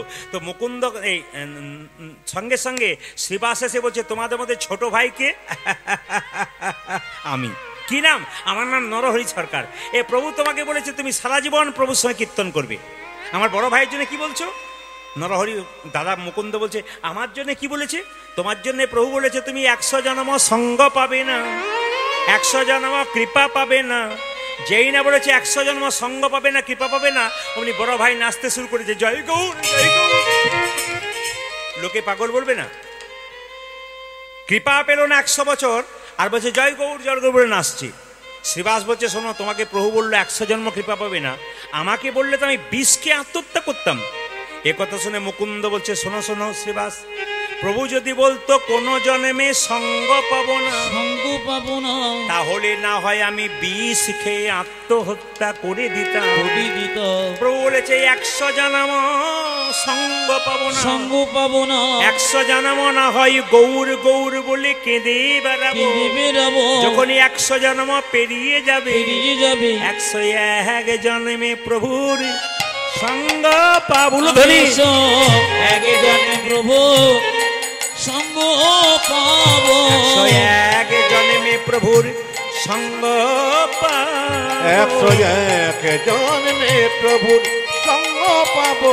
আমি 100 জন্ম কেঁদে বেড়াবো, এক জন্মে প্রভুর সঙ্গ পাবো। আমি 100 জন্ম কেঁদে বেড়াবো, 101 জন্মে প্রভু সঙ্গ ওই পাবো। আমি 100 জন্ম কেঁদে বেড়াবো, 101 জন্মে প্রভু সঙ্গ ওই পাবো। আমি 100 জন্ম কেঁদে বেড়াবো, 101 জন্মে প্রভু সঙ্গ পাবো। 101 জন্মে প্রভুর সঙ্গ পাবো।